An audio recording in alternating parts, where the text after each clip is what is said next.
I think now we can start now. Thank you very much, everyone. So I would like to start now.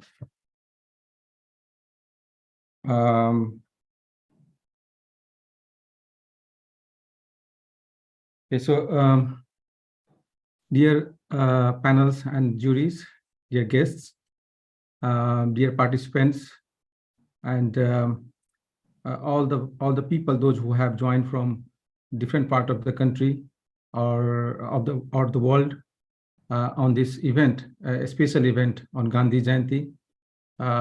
Happy Gandhi Jayanti, and we welcome you at Umran Green Perspective Foundation.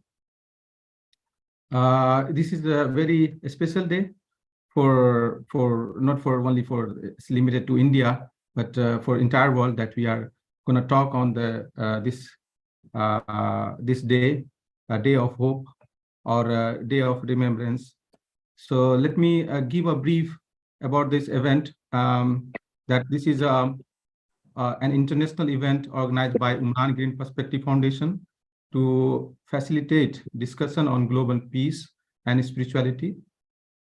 Participants from all corner of the world, from junior to senior, including professors, doctors, students, and individuals from all walks of life, have been invited to share their perspective on peace and spirituality. They will discuss their contribution to peace building and the urgent need for it in our globalized world. Umran has been actively addressing this issue through various programs and initiatives, and we invite you to join us in our missions to create lasting impact. Umran was established in 2020 based on the concept of Vasudhaiva Kutumbakam, the whole world is one family, and Asabya, group feeling, which means a group feeling, to develop communicative society to achieve peace and prosperity for both human and environment. Umran means society, which I derived from Ibn Haldun. He was a sociologist from Tunisia. And green means I included green into society, which means prosperity and nature. So we have been operating various programs under Umran. One of the programs that I wanted to always do something for my community, my society, back in India, in my village, so that we established one library there for children, a very nice library for children, and which has been benefiting many children of my village. And then since the beginning, we have been operating Umran Language Academy, a language program, which has been we have been operating last 3.5 years, and so far more than 4,000 students and teachers have joined this academy language program and have been benefited from this program. So this program is not a casual program. It's a very formal standard. We have been collaborating with various universities and institutions and organizations to advance and to inform them about this language program. We have been teaching almost free of cost. So and we have admission procedures like a entrance exam, and those who pass the entrance exam, they are able to get the admission. So it is being operated online, so it is very convenient for people for coming from the remote area and who are interested in language learning and advance their career. Then we have Umran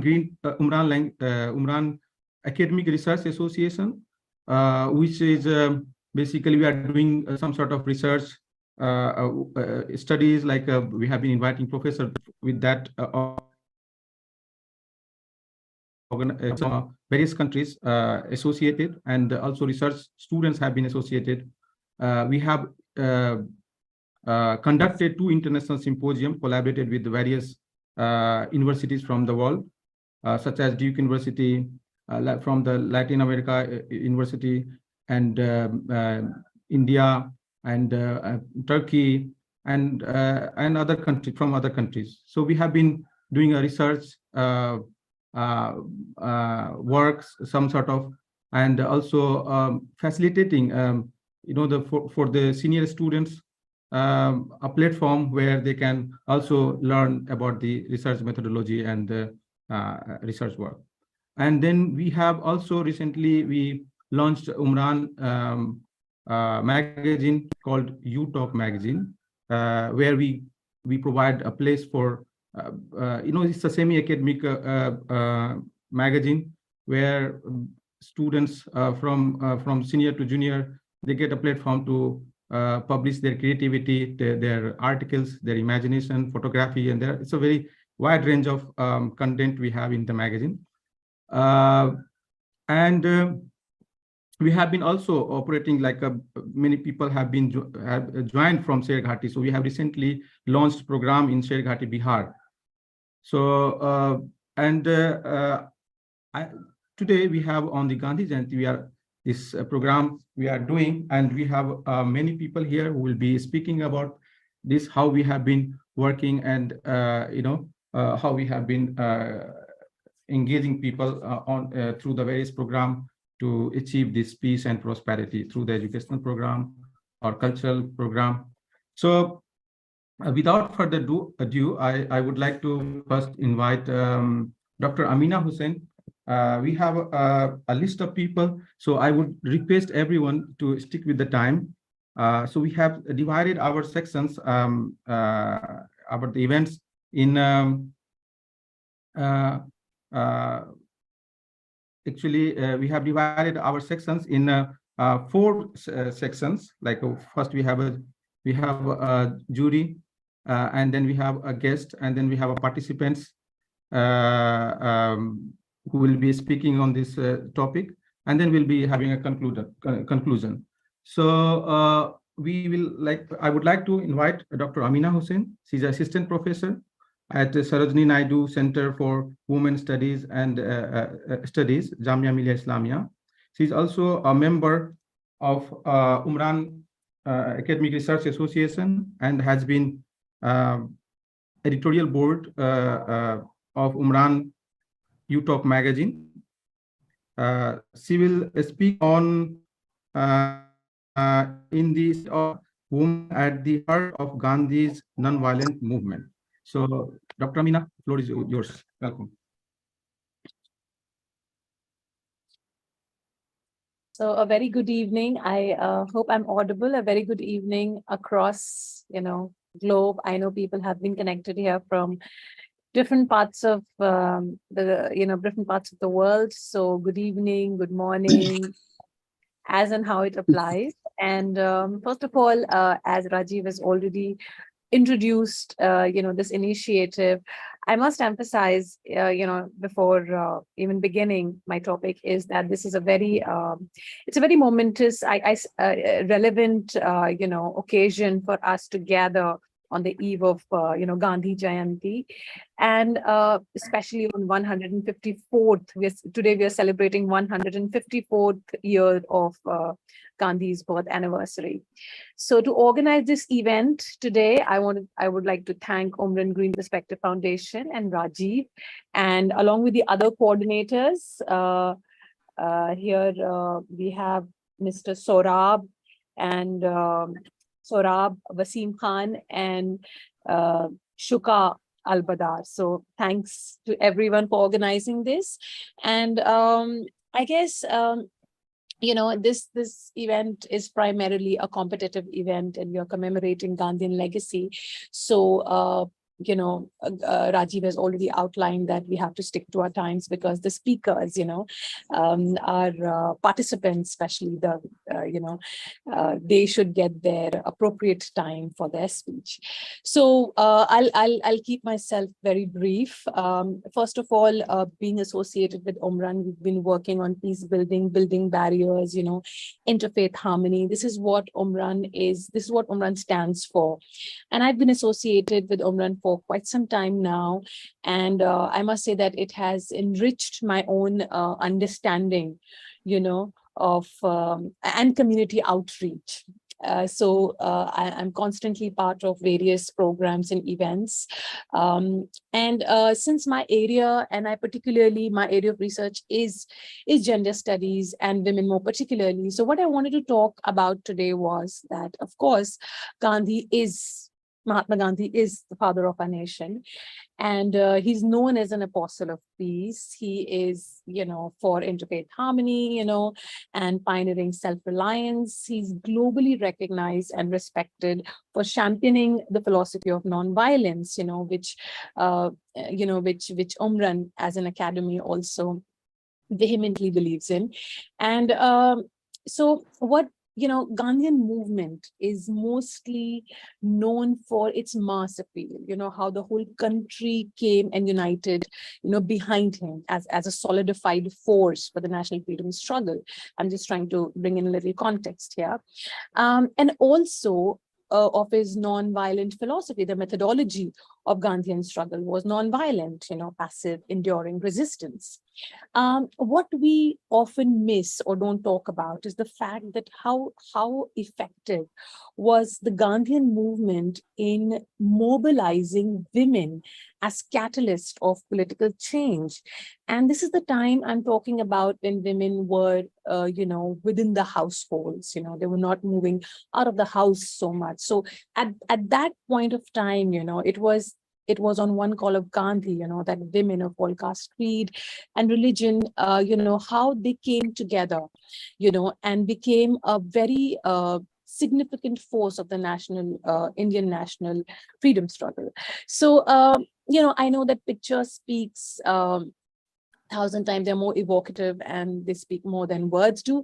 So here I just want to quickly share some images. I'm sharing my screen.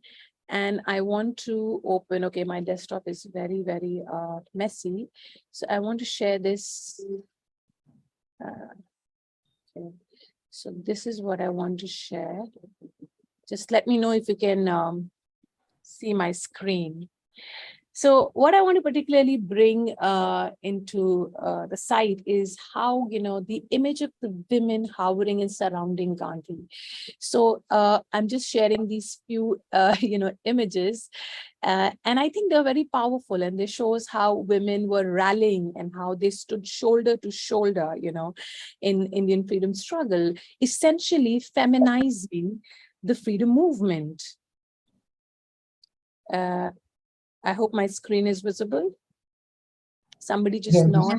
Yeah, it is. So these are just some images that I'm sharing. The famous Dandi March, you can see all these images.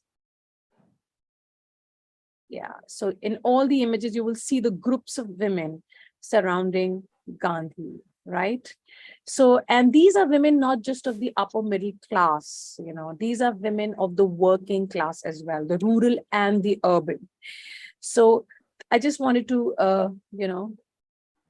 so I'm just going to, stop sharing and come back to what I wanted to talk.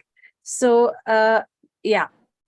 So this is, so with Gandhi's, inspiration, women basically, they struggled right into their homes, and raised it to a moral level. So women organized public meetings, they sold khadi, they prescribed literature, they started picketing shops of liquor, foreign goods, prepared even the contraband salt, the famous, non-cooperation movement. They came forward to face all sorts of atrocities, including inhuman treatment by the police. They quoted arrest, and so Gandhi's called to women, involve themselves in freedom struggle. It had a far-reaching result in changing their outlook. The cause of Swaraj, freedom struggle, it swept all taboos and old custom before it. So many women in their individual lives shed their old prejudices against the caste system, which was, Indian society was so stratified. And we know how Gandhi, as a reformer, he was against the caste system.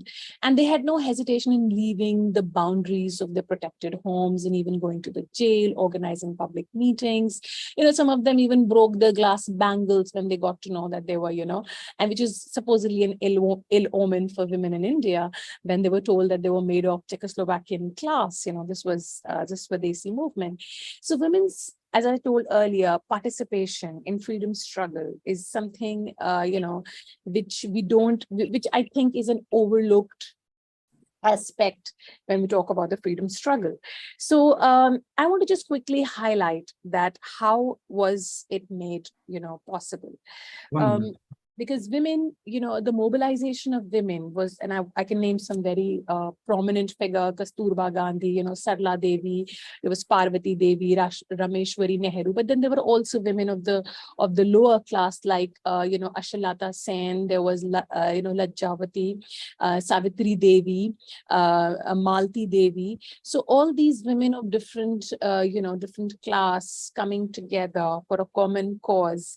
One needs to understand this phenomena, that how was Gandhi able to create that environment for women to come out, in a peaceful manner, of course, and then at the same time being the leaders or bring about such a big change.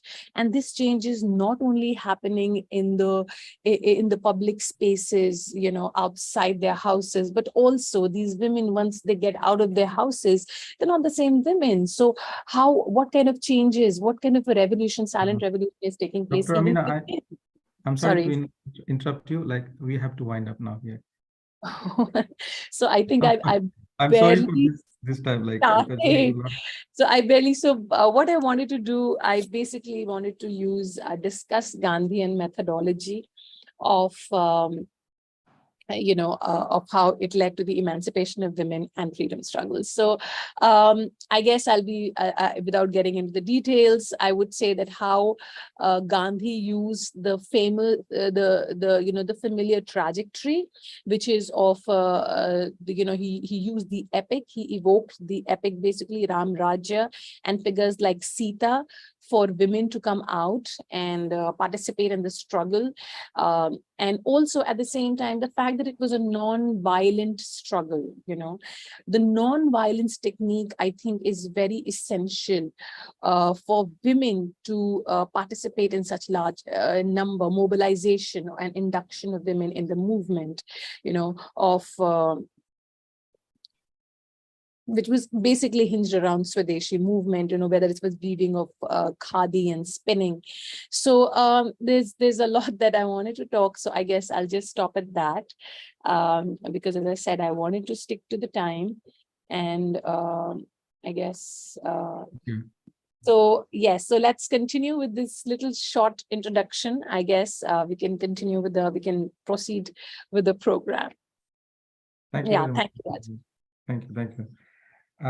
So we have now, I would like to call the Patricia McCliff. She is from Florida, America, United States of America. And she is a social activist and also a certified nurse. Since last 40 years, she has been serving. And she has been in many countries. And she's very fond of, I know she claims that she's a devotee of Mahatma Gandhi. So she has been many times in India and also in Bihar, especially she has been in Bihar and she was working there. So I would like to call her on the stage. So welcome. You are muted. Please unmute yourself. Yeah. Well, you had muted me. Okay. Good morning, everybody. And thank you for the invitation to this wonderful event. I have been around a while. I was born in London, England, to parents of Irish descent, whose parents had suffered through the First World War. My parents themselves both suffered through. I was born right after the Second World War and was very aware all my childhood of the devastating effects and the years that it takes a country to recover from this unbelievably horrible fashion of politics. And then I got to experience myself the war in Northern Ireland, which was absolutely devastating, even though it was such a small, concentrated location. So I have been absolutely appalled all my life by the fashion of war and the politics of war. And when I was blessed with an invitation to India, to Bihar, and I got to meet Dwarko Sundrani and all of the members of his ashram and his community in Bihar. I got to see the magnificence and awesomeness of the power to reverse and to educate and to stop it at the nub. And my experience has been to recreate and re-educate the entire world and stop them from having this mindset that war is the answer when it is not. We just all have to look at the Ukraine and see how absolutely inhumane this is. So Dwarko Sundrani and all of the people in Bihar that I was with taught me how it is at the very, very base of humanity in the little tiny villages and the women of the villages that need to be taught all of the things that your organization stands for. It's at the very basic level of love for mankind and commitment to thy neighbor and helping all the underprivileged people and the hungry. And you start there, and you start, of course, with education. They do not know what they do not know. And you have to start with the education of the many and let it evolve before you get anywhere near the political education of it. They have to become passionate about preserving the life that their forefathers and others had created in the village setting, in a peaceful setting, and let that evolve. But how you are going to deal with corruption, you have my constant prayers for that, because that is an amazing hurdle you have to try to break through, looking from a distance into what you are trying to do with your organization, which is absolutely outstanding. So I know I probably just have one more minute. So do you have a question for me? Have I given you the information that you wanted? Yeah, thank you very much. Thank you. Thank you. So I will be back there to help with the villages and the women and the children and the education and the example of what peaceful living and peaceful love towards your neighbor and other countries and the entire mankind will do for you and your life. So thank you so much. I know that's a different take. Thank you very much. Thank you very much, Patrika. And now I would like to invite Assistant Professor Azhar ul Haq. He is, are you there? So he's an assistant professor in the Department of Kashmiri at the HED, Jammu and Kashmir. And I have met him during my last visit in Kashmir. I had a privilege to meet him, and it was nice talking to him. So I would like to invite him to speak. So we have 5 minutes. So I'm sorry to inform everyone. Yes.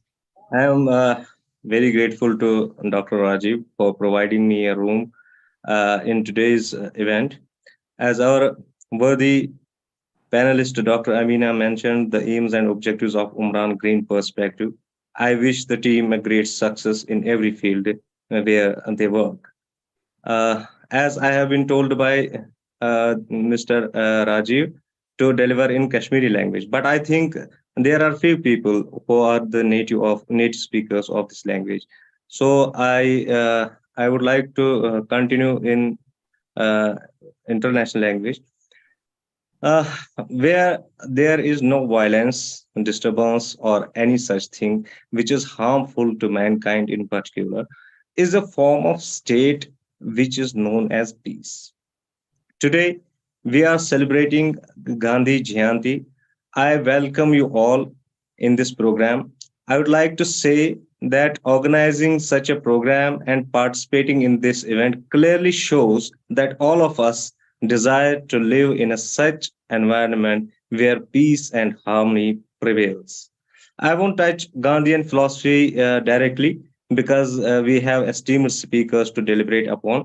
What comes in my mind, that is global restlessness, which has become a burning issue.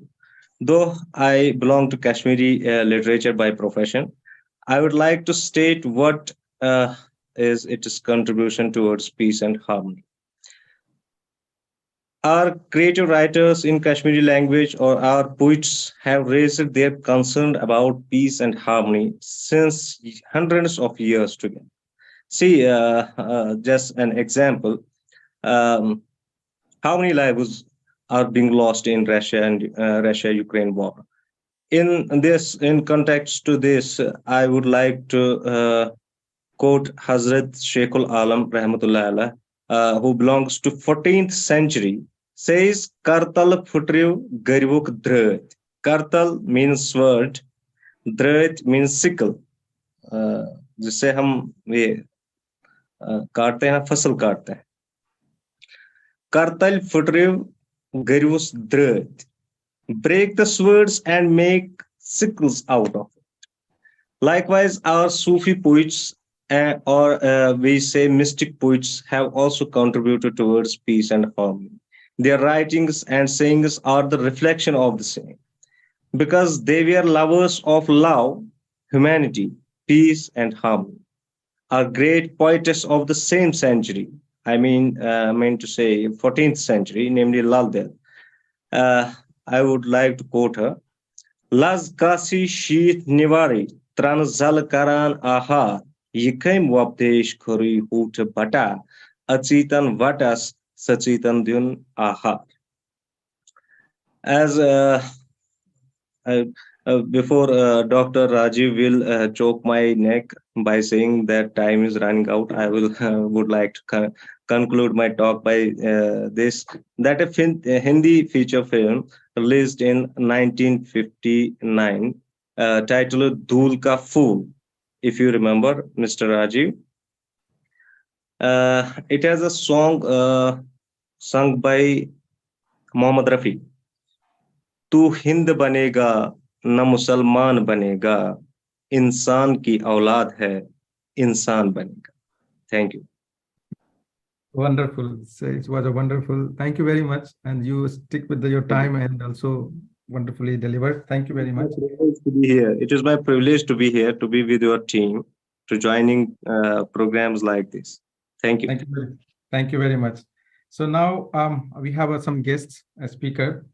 We have a Dr. Bansal, Dr. Suresh Kumar Bansal, and he's from India, and he is he's a very renowned neurologist in India, and a former associate professor of clinical neurology at Bihar, Chandigarh. He has 52 years of experience in this field and has been members of many associations such as Neurology Society of India, India Academy of Neurology, India Medical Associations, life member of ISKCON. He is also member of Umran. He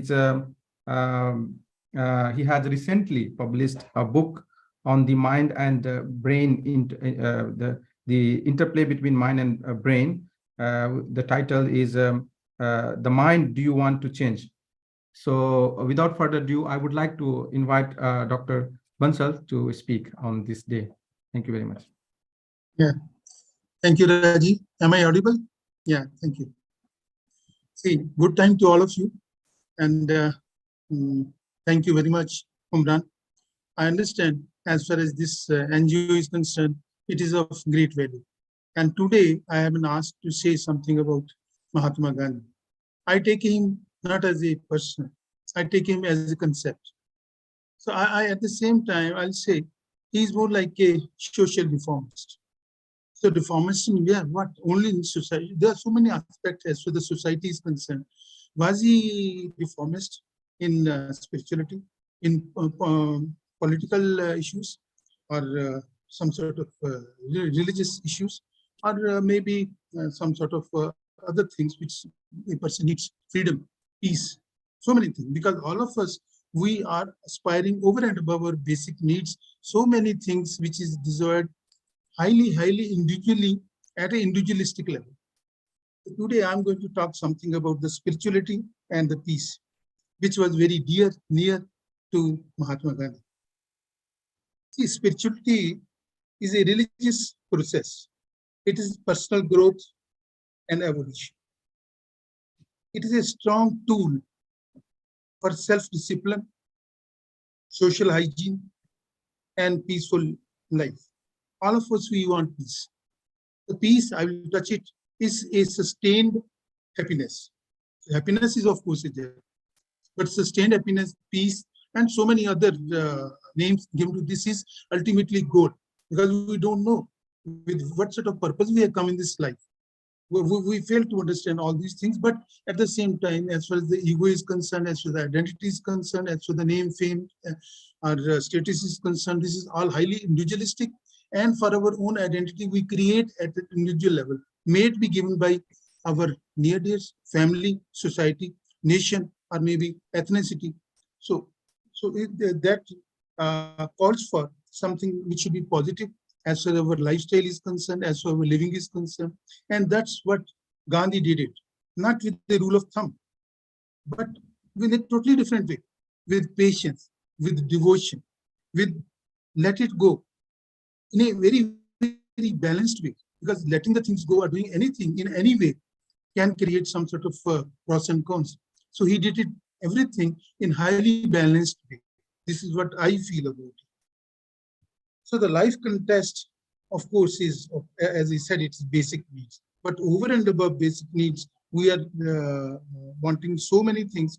And the spirituality is related with more like a religion. But does this, as to the religious practice is concerned, this may be a conditioned path. It's a long path. So, and it's, of course, defined, I will not say genetically, but surely by the environment forces.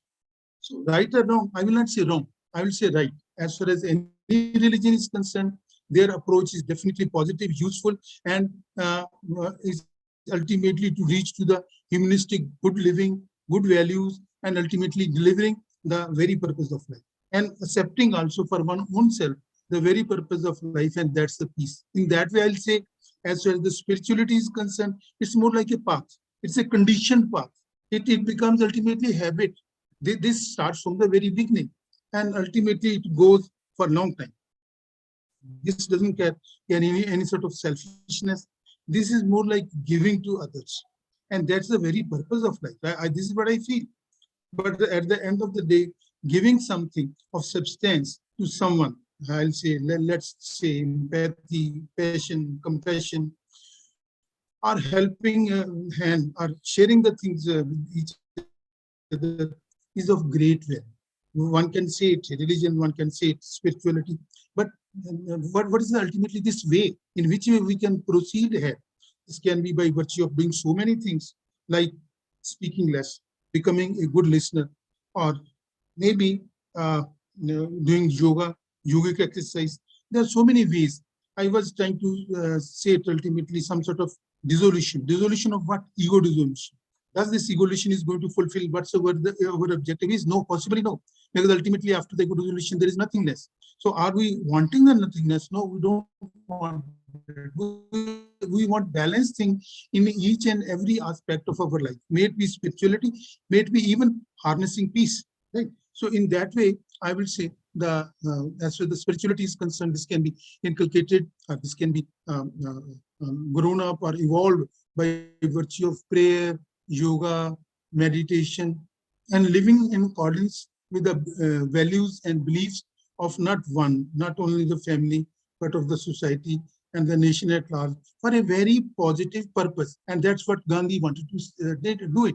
He never gave any sort of outward importance to, let's say, to Hinduism being sharing the stage more with the Hindus, and maybe the other brothers. As far as the Muslims is concerned, Christians are concerned, Sikhs are concerned, or any religion is concerned. So his movement, his thought process, as his approach is concerned, his way of doing the things was totally non-religious. It was all inculcated in a fabric which is human, which is full of human values, which is full of ultimately peace, because peace is the ultimately goal, where there is no conflict, and there is no if and but. There is nothing like I have done it, or you have done it, or he has done it. It's all you, me, and we are all one. There is a oneness. That's what is the Umran is for, and that's what the concept should be. This is a very small planet. Sometimes I feel, what is the proportion of this planet as far as the space is concerned? We don't exist as far as we are concerned. I don't exist as far as the proportion of this planet is concerned.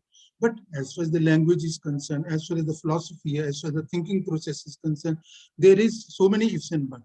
So I will say, in this sort of philosophy, as far as the Gandhian teaching is concerned, or the concept is concerned, we should be both. We should be both player as well as coach, because that is going to go a long way in fulfilling the objective.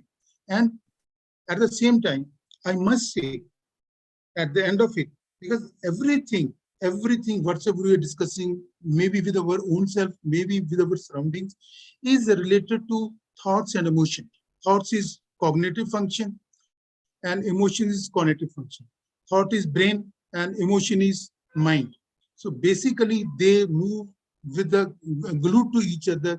Ultimately, whatsoever you are thinking, in whichever place you are sitting, time, place, person, or anything, any topic, these are two important things which are very important. So we have to take the emotions with thoughts for the unanimity, for the I'll say the universal consciousness, and for humanity at large.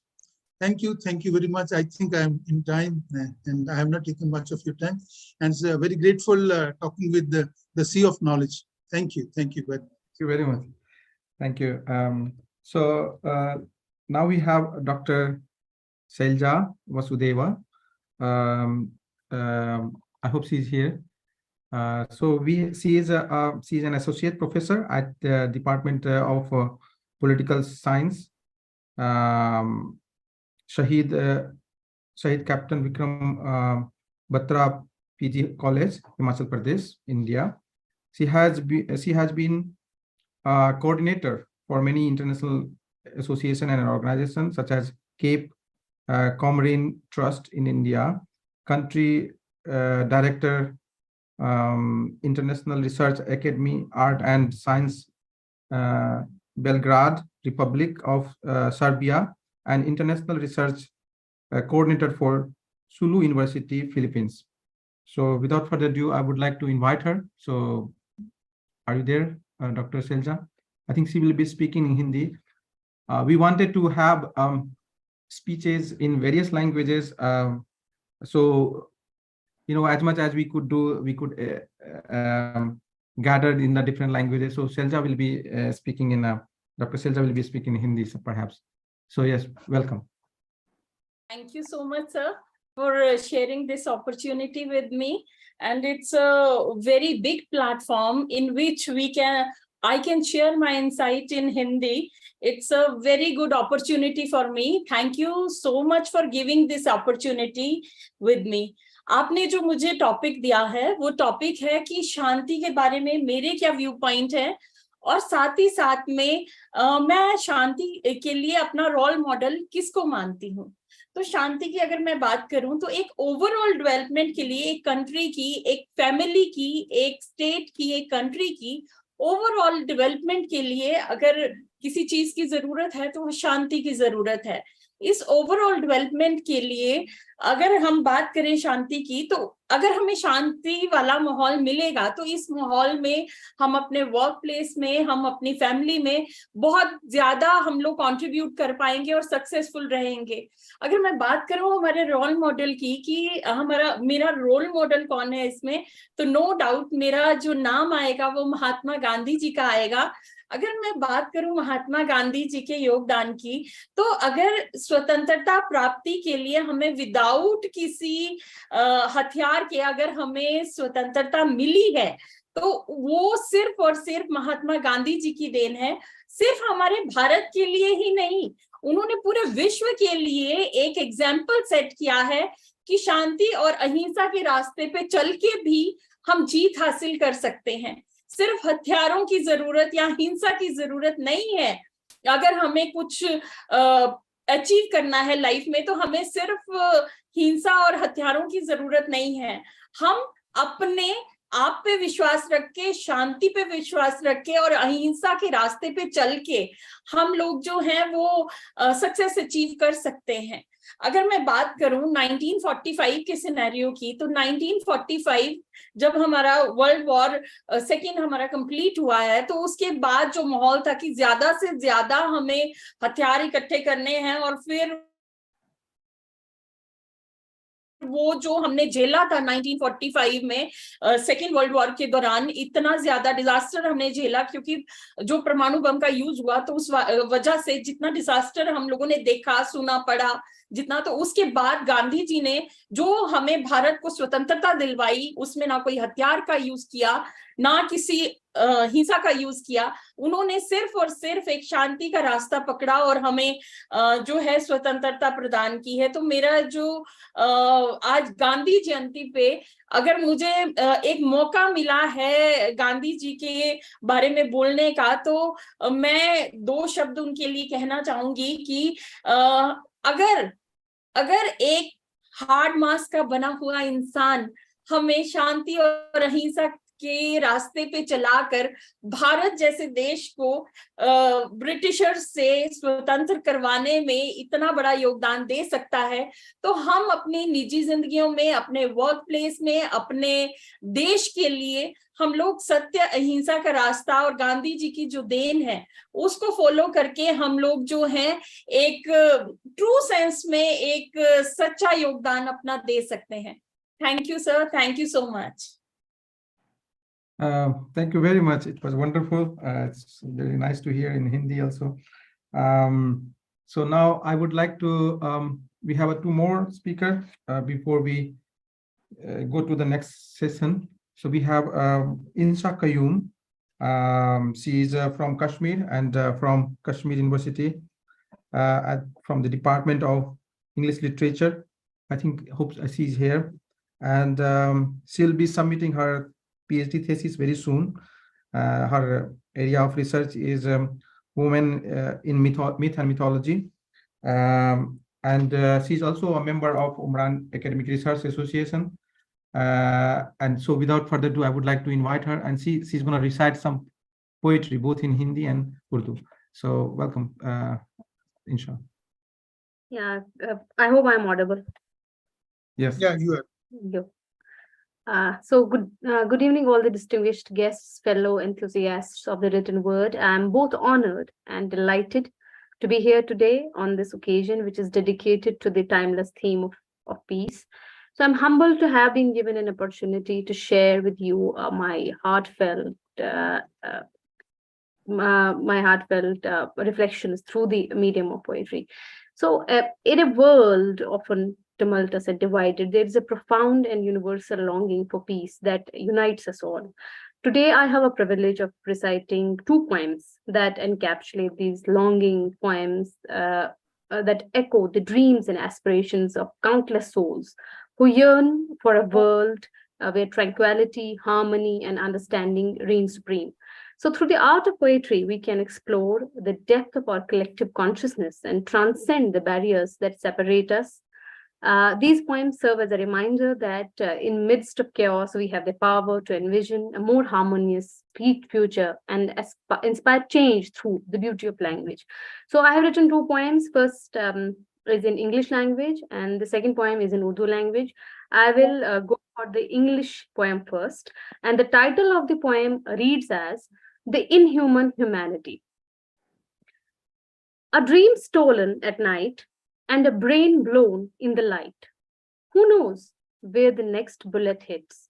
A glass, a wall, or will pierce a child's heart?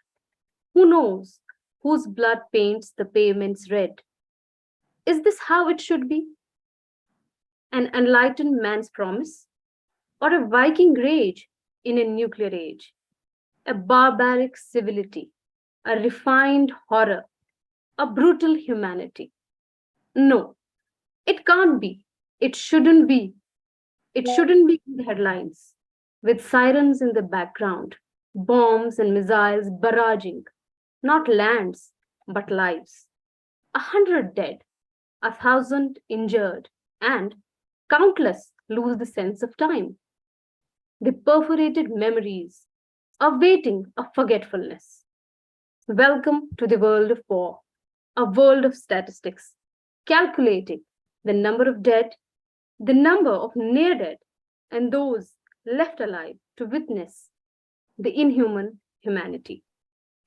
So here, with this line, I conclude this poem, that we are left to witness inhuman humanity. I've deliberately used a paradoxical statement here because we, despite each of us knowing the value of peace, we are still engaged in those acts where we demonstrate the inhuman humanity.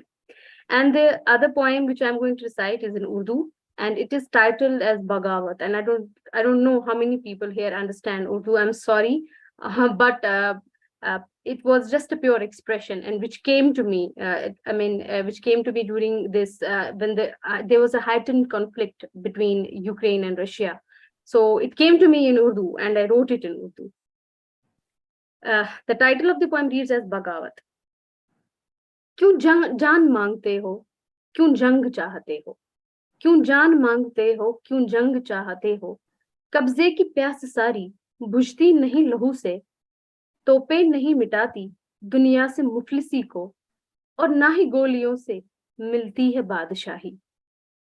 खौफे खुदा नहीं तो खुद को खुदा समझकर, क्या खूब तानाशाही, क्या खूब तानाशाही. बिखरा पड़ा है कैसे माजी में हाल अब का, बिखरा पड़ा है कैसे माजी में हाल अब का, देखो तो कैसे कैसे ख्वाबों को चीरती है, चीखें ये तितलियों की, चीखें ये तितलियों की जो बाग में थी बेगम खुशबू को सूंघती थी. छीना है तुमने उनसे घर उनकी शौकियों का, दे दी है तुमने उनको एक सुर्ख सी सियाही. ले लोगे जान सबकी, क्या है यही तमन्ना, क्या है यही इरादा, क्यों हो अमन के दुश्मन, होनी है फिर तबाही, ताकत के एक नशे में क्यों बन गए हो बागी, क्यों बन गए हो बागी, क्यों जंग चाहते हो, क्यों जान मांगते हो. In this poem, I have tried to portray wars as a kind of rebellion against a peaceful state. So as I said before, that despite understanding the fact that peace is essential a part of our society that needs to be preserved, it is regrettable that civil wars, international conflicts, and political violence have become too far common and can have devastating and long-lasting consequences. And as a result, maintaining peace must be a priority. We must be proactive and take steps to prevent further violence, while also working to resolve conflicts that have already occurred, because destruction is not going to give us anything. So maintaining peace is essential and needs to be accomplished through various means, whether it be diplomacy, negotiation, compromise, dialogue between the countries. All are important and frontline tools for promoting peace. And additionally, economic, educational, and social initiatives can only be implemented in a peaceful state to further the relationship between nations. So all these efforts, government should work together to address global issues, such as there are so many emerging issues like climate change, there is the issue of poverty elevation, and there is also the issue of access to healthcare. So amidst these situations, none of these would be possible. I think I would conclude by this. Thank you so much for listening to these poems, and I hope you must have liked it. Thank you, Rajiv. Thank you very much, Insha. It was wonderful. Thank you very much. So now I would like to call for the last this session for the last speaker, Nahid Aslam. She is also the event coordinator and culture program coordinator of Umran Language Academy, and she's from Scotland, UK. She's a teacher at a school of sociology. So I would like to invite her without any further ado. So yes. Hello, good evening, everybody. So I prepared a little thing about Gandhi. So Mahatma Gandhi is known as the apostle of non-violence. He's a well-known figure in Britain. Teachings of his life and legacy form part of the social studies curriculum in almost every British school, both primary and secondary. Here I have added a photograph of a bust of the Mahatma found in a park in Edinburgh, where I live. Many busts such as this can be found up and down the UK. Why is it that Britain celebrates the life of Mahatma? One would think that as a man who so vehemently spoke against the British, the colonizers of India, that Britain would want to forget him. Yet no, the British public have always admired those who have fought for what is right and just. The British establishment may have been against Gandhi, yet the British public loved him and continue to do so. Gandhi stood for something. He stood for justice, for compassion, and for harmony. These are qualities that the British education system wants to instill in its citizens. Hence, pupils are encouraged to study and research on the lives of men such as Gandhi. Although, of course, the British still want to make out that their tradition is greater than any other tradition. So they will add that Gandhi acquired his understanding of non-violence from the teachings of their religious founder, Jesus Christ, and through the Gospels. Anyway, hence, pupils are taught that Gandhi, when he came to Britain, was introduced to the Bible and became enthralled by the teachings of Jesus, in particular, turning the other cheek and wanting for others what one wants for oneself. Nevertheless, pupils learn about how the teachings of Gandhi influenced great individuals such as Martin Luther King, the great civil rights activist from the USA, and Nelson Mandela, the anti-apartheid activist from South Africa. Of course, it is difficult to live like Mahatma Gandhi. He was too self-sacrificing as an individual. Yet we can all learn something from him and be inspired by his teachings, whether they be on social justice, religious harmony, environmental protection, or self-empowerment. He had something wholesome to say on so many topics. One of his most famous of quotes is, "Live as if you were to die tomorrow, learn as if you were to live forever. You must be the change you wish to see in the world. Happiness is when what you think, what you say, and what you do are in harmony." The United Nations Day for Non-Violence is celebrated on the birthday of Mohandas Karamchand Gandhi, and as such, he is a modern-day founder of this very human inspiration and desire. The world might seem to be in constant conflict, but as long as there are people who continue to be motivated to learn about him and others like him, I am sure the desire to act in a non-violent and just way will continue to be the heartbeat of humanity. Thank you. Thank you very much. It was a wonderful. Thank you very much. I think we are in time. So now we are moving to the next session. So where all the participants, the students will be making their speech, and it's like a kind of a speech competition on this topic. So first we have Fethiye Türkçe Akdemir. She's from Istanbul University. She's from Istanbul and from the Istanbul University, Turkey. So I would like, are you there, Türkçe? Yes, I'm here. Okay. So you can open your camera, or whatever way you feel comfortable, you can speak. Okay, I will choose not to open my camera because I'm a little anxious. Okay, no problem. First of all, thank you for this opportunity, Rajiv and Umran organization. And hello, everyone. My name is Tuğçe. I'm from Turkey. I graduated from Faculty of Theology in University of Istanbul, and I'm currently preparing for my postgraduate education in history of religions. Today, I want to speak about religious understandings on the peace. Religions and their effects on world peace is the title of my topic, is the title of my speech. As all we know, we human beings are social creatures. For this reason, we need each other. Throughout history, human beings have had a relationship with others. There are multiple regulations and laws in order to keep people together. I want to talk about religions and their effects on this topic. All religions regulate the life of a person according to its values. I think religion isn't the main reason for the problems with peace. As a historian of religions, I'm into religions and religious texts. The things I mostly see in the religious texts are the rules for organizing a good, peaceful world. Those rules organize people's lives and their relation with each other. Of course, we can see some verses about fighting battles, etc., but I think this is because those types of circumstances are a part of human history. If there are some circumstances, religions must regulate them as well. At this point of my speech, I want to show you some examples that can regulate peace in the world from religious texts.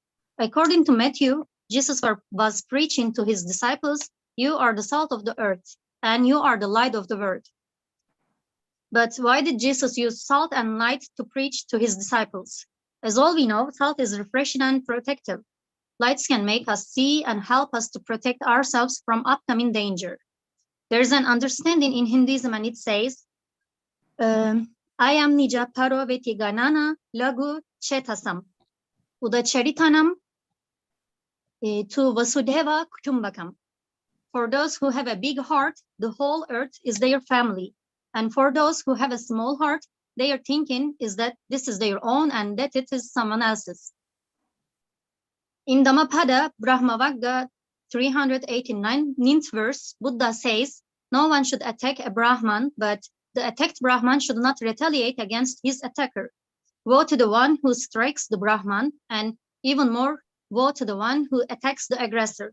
In the Buddha's teaching, it is unacceptable to respond to harm with harm, because the harm in return does not cancel out the harm done in the first place. Likewise, we can see the same teaching in Islam. Our Prophet Muhammad, peace be upon him, said that there is no harm or retaliation with harm. And I want to add a particular verse at this point from Surah Al-Hujurah. God let us know that we are created from one male, from a male and a female, and we are made into nations and tribes. That's because we can know each other. Now I'm going to speak my speech again. There are lots of verses from religious books as an example, but I have limited time to express myself. So I'm stopping giving examples. The conclusion we can draw from all these quotations from sacred texts is religious traditions essentially prioritize peace and tranquility. Even though we encounter different situations on the stage of history, this does not actually change the truth, because religions do not advise us to create unrest or disrupt the peace, approaching the sacred texts holistically, knowing their context and the culture of the society addressed, and approaching them objectively are among the most basic things that need to be done. I would like to end my words with a study conducted in 2014. According to this research, other socioeconomic factors have greater effects on the peace environment than religions. Corruption, gross domestic product per capita, inequality, gender, political terrorism, and intergroup harmony have shown to have more important relationship with a country's level of peace than religion. Thanks for listening. Thank you very much, Tuche. You're welcome. So now we have the next speaker is Halima Mazhar. She's from Pakistan, from the University of Waqar Nisa University. So Halima, please open your mic and yes, go ahead. Respected judges and honorable guests, my greetings to all of you. I, Halima Mazhar from Pakistan, delighted to be a part of Global Peace Talk. I would like to thank Umran for this opportunity. Topic of my discussion is why global peace is important and what are the challenges we are facing today to maintain the peace in the world. The idea of non-violent world is a motivation for world countries to cooperate with each other on global level. Nations come together for peace either by their own will or just to get their rocket state for peace and protesting wars and terrorism.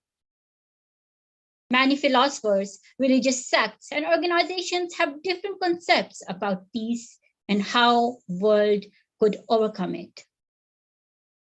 Arthur Henderson said, to solve the problem of organizing world peace, we must establish world law and order. I stand by Kofi Annan when he says we may have different religions, different languages, different colored skin, but we all belong to one human race.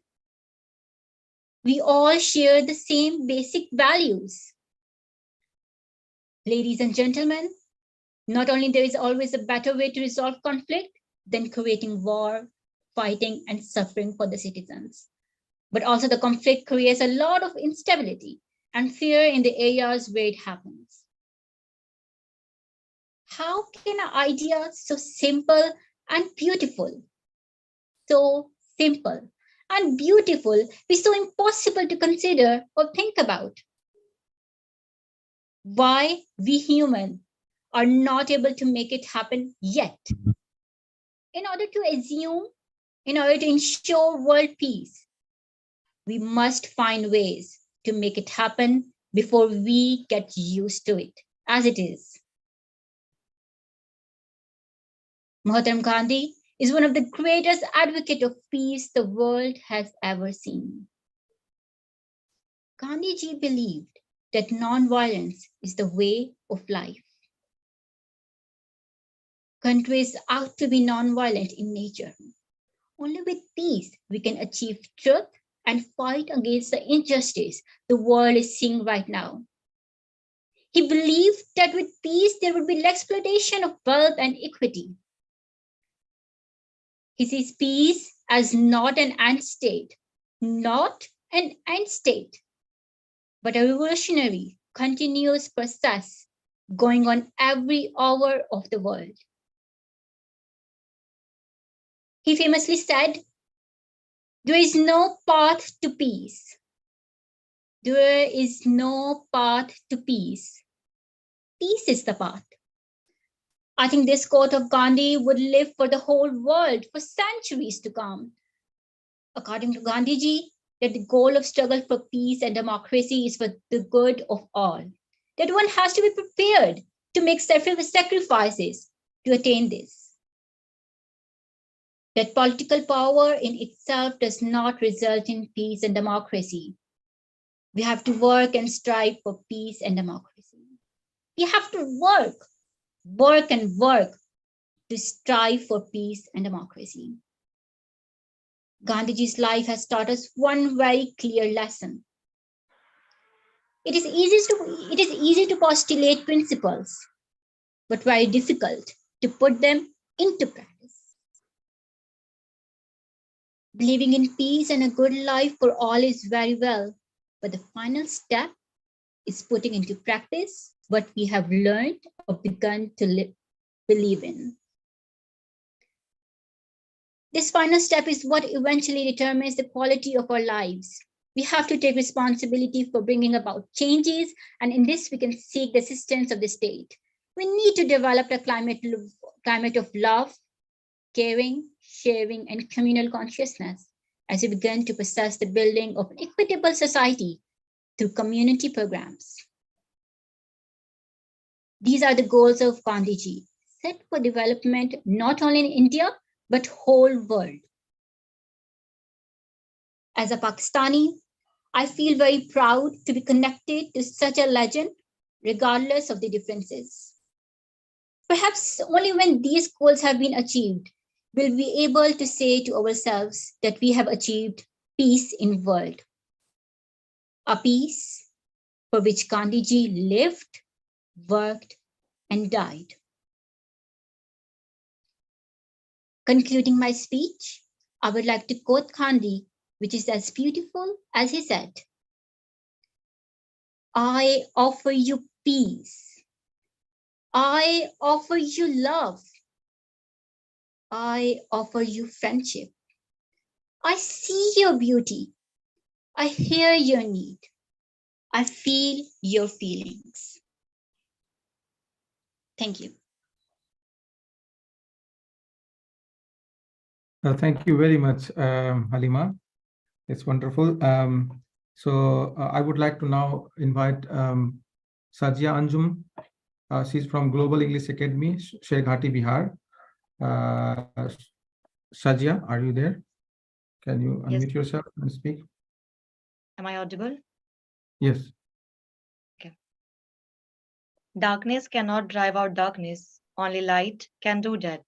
Likewise, hate cannot drive out hate. Only love can do that. Assalamu alaikum and greetings to everyone. My name is Shazia Anjum and I'm a student of Global English Center, Sheghati.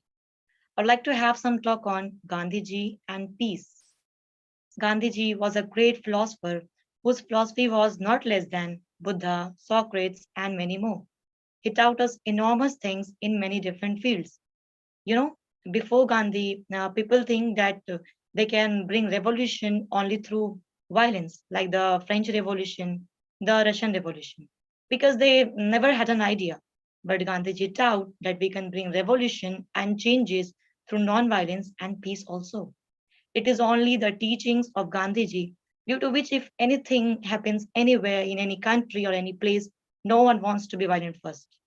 They block the paths, they do slogans, they do processions, they file a case, but they never want to be violent first.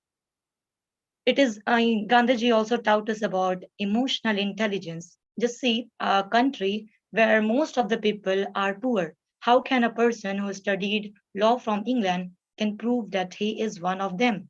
Then he adopted a simple dress code only to cover himself and let the people feel that he is one of them. We are fighting in the name of religion, region, languages, etc. But we need to think that we all human beings share similarities among us. We all eat, we all sleep, we all reproduce. There are some dissimilarities also, like on the basis of colors, cultures, languages, beliefs. So it is there that we can learn from each other and find this earth a beautiful place to live in. If I talk about the believing people, we believe in gods. We believe that this world is temporary and we have to die one day.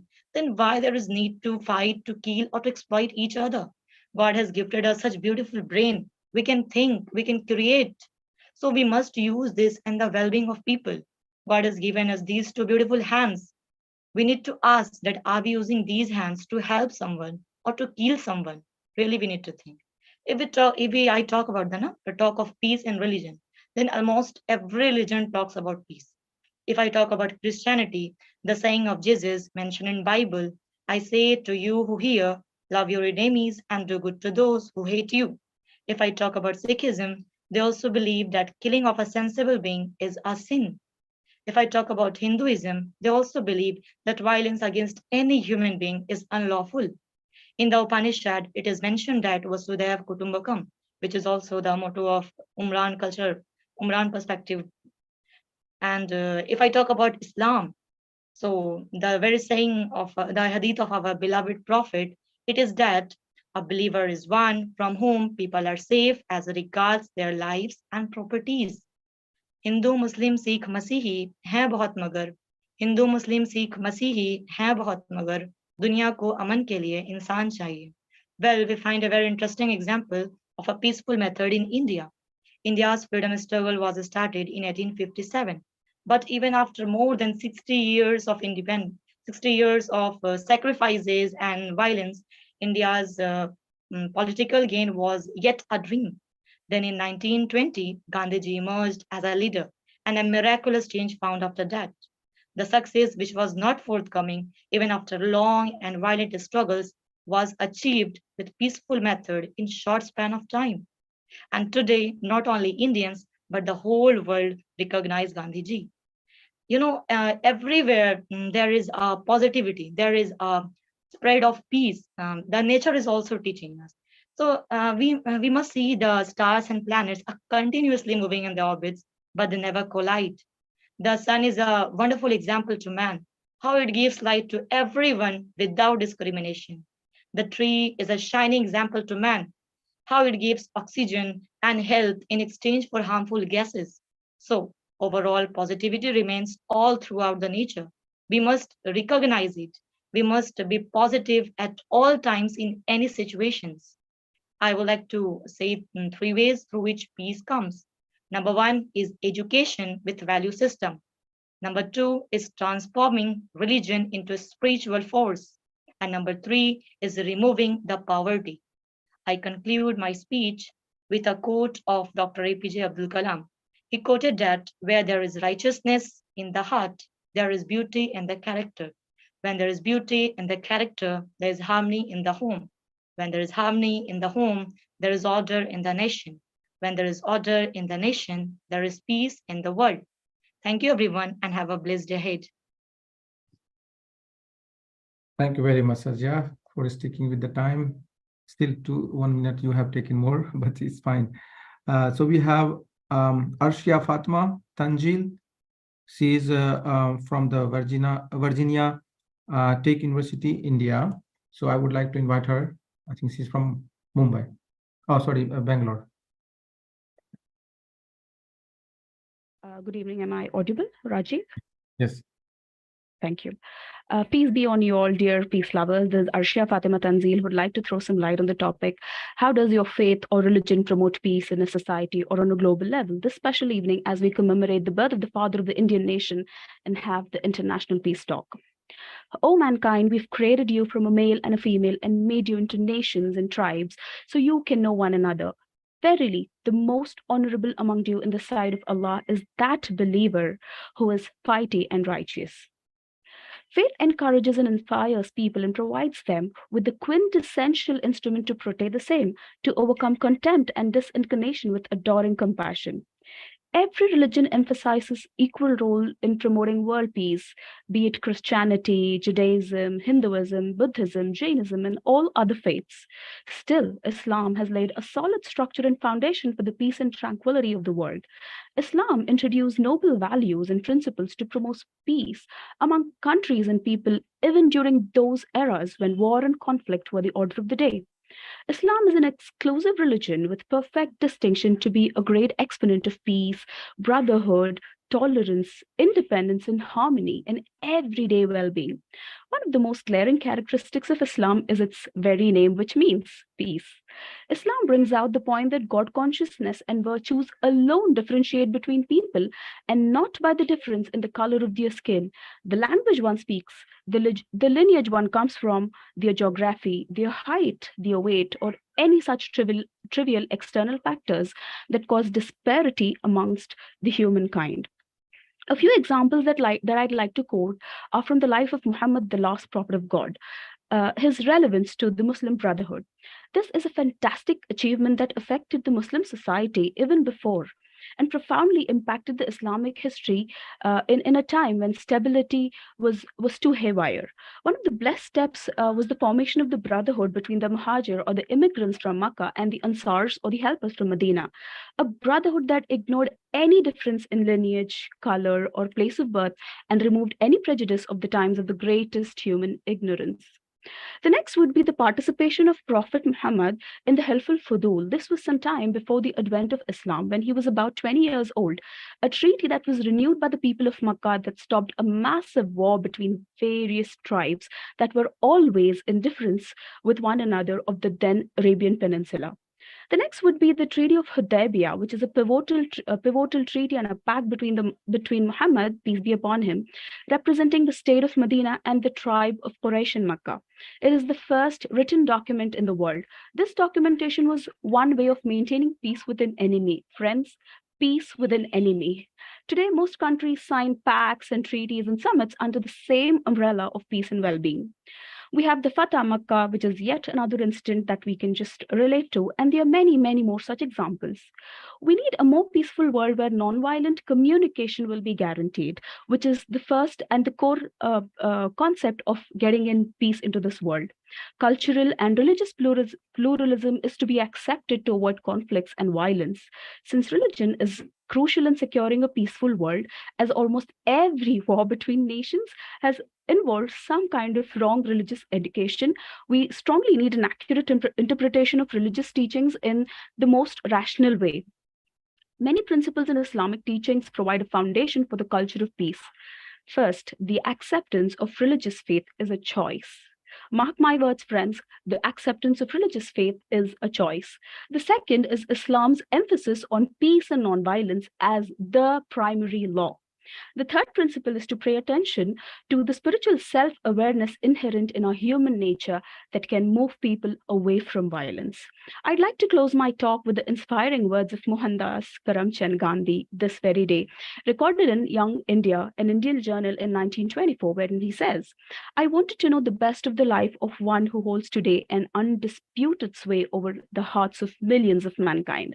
I became more than ever convinced that it was not the sword that won a place for Islam in those days in the scheme of life. It was the rigid simplicity, the utter self-effacement of the Prophet, of the scrupulous regard for pledges, his intense devotion to his friends and followers, his intrepidity, his fearlessness, his absolute trust in God and in his own mission. These, and not the sword, carried everything before them and surmounted every obstacle. When I closed the second volume of the Prophet's biography, I was sorry there was not more for me to read of that great life." With these words of Mohandas Karamchand Gandhi, I'd like to say that the best example that one can look into for peace and nonviolence would be Prophet Muhammad, so that we can come up to something called as global peace and try to have a world where there are no conflicts, because all conflicts start off with the very base fundamental understanding of life itself. Thank you so much. Thanks a lot. Thank you very much, Arshia. It was wonderful. Thank you very much. Thanks a lot, Now, I Rajiv. would like to call, and I'll ask everyone to, I hope that we will be sticking with the time. Now, I would like to call Saira Manihar. She's from University of Mumbai, India. So, Saira, are you there? Yeah, I'm here. Hey everyone, I'm Saira and I'm from Mumbai. Thank you. My topic is Asabya. For the strength of pack is the wolf, and the strength of the wolf is the pack. Group feeling, also known as Asabya, holds great significance in understanding the dynamics of societies and communities. It binds individuals within a group, fostering a sense of solidarity, loyalty, and shared identity. It plays an important role in the rise and fall of civilization. As strong, the group feeling holds unity, cooperation, and resilience, while its decline leads to social disintegration. As saying goes, many hands make light the work, which indicates how important it could be when a person emerges into a group. How can we contribute to a more harmonious world as we see different scenarios where the unity and the peace had been shattered off, as in strong connection to a group fosters empathy and respect, which extends kindness not just within the group but to others. Groups inspires peaceful conflict resolution and promoting cooperation. It also appreciates diverse cultures, reducing prejudice and discrimination. Communities working together towards common goals contributes great harmony in the society. As rightly said by our forefather Mahatma Gandhi, I believe in the essential unity of all that lives. Therefore, I believe that if one person gains spirituality, the whole world gains, and that if one person falls, the world falls to that extent. In conclusion, group feeling promotes empathy, cooperation, and a sense of shared responsibility, contributing to a more harmonious world where all of us can work together for the betterment of humanity and the planet. Let's put a hand together to make this world the way our forefathers had dreamt of. As said, a small group of determined and like-minded people can change the course of history. Thank you. Thank you very much, Saira. It was nice. Thank you very much for saving time. Now we have now Prakash Kumar from IFLU University, EFL Foreign and English and Foreign Language University, India. So, Prakash, I would like to call you if you're here. Yes, sir, I'm audible. Yeah, can you open your camera? Wait, I can't see you. Okay.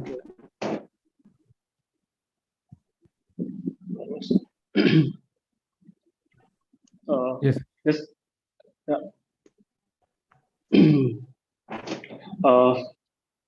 Hello, everyone.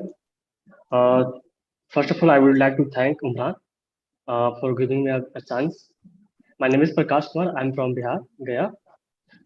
Ladies and gentlemen, and respected guests, today I'm going to talk about man whose influence on the world is immeasurable, and he is most cherished right here in India. I am referring to none other than Mahatma Gandhi, the father of our nation, whose legacy continues to shape and inspire our great nation.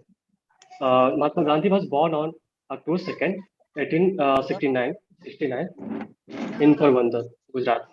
Mohandas Karamchand Gandhi embarked on a journey that would not only change the course of Indian history, but also leave an indelible mark on the world.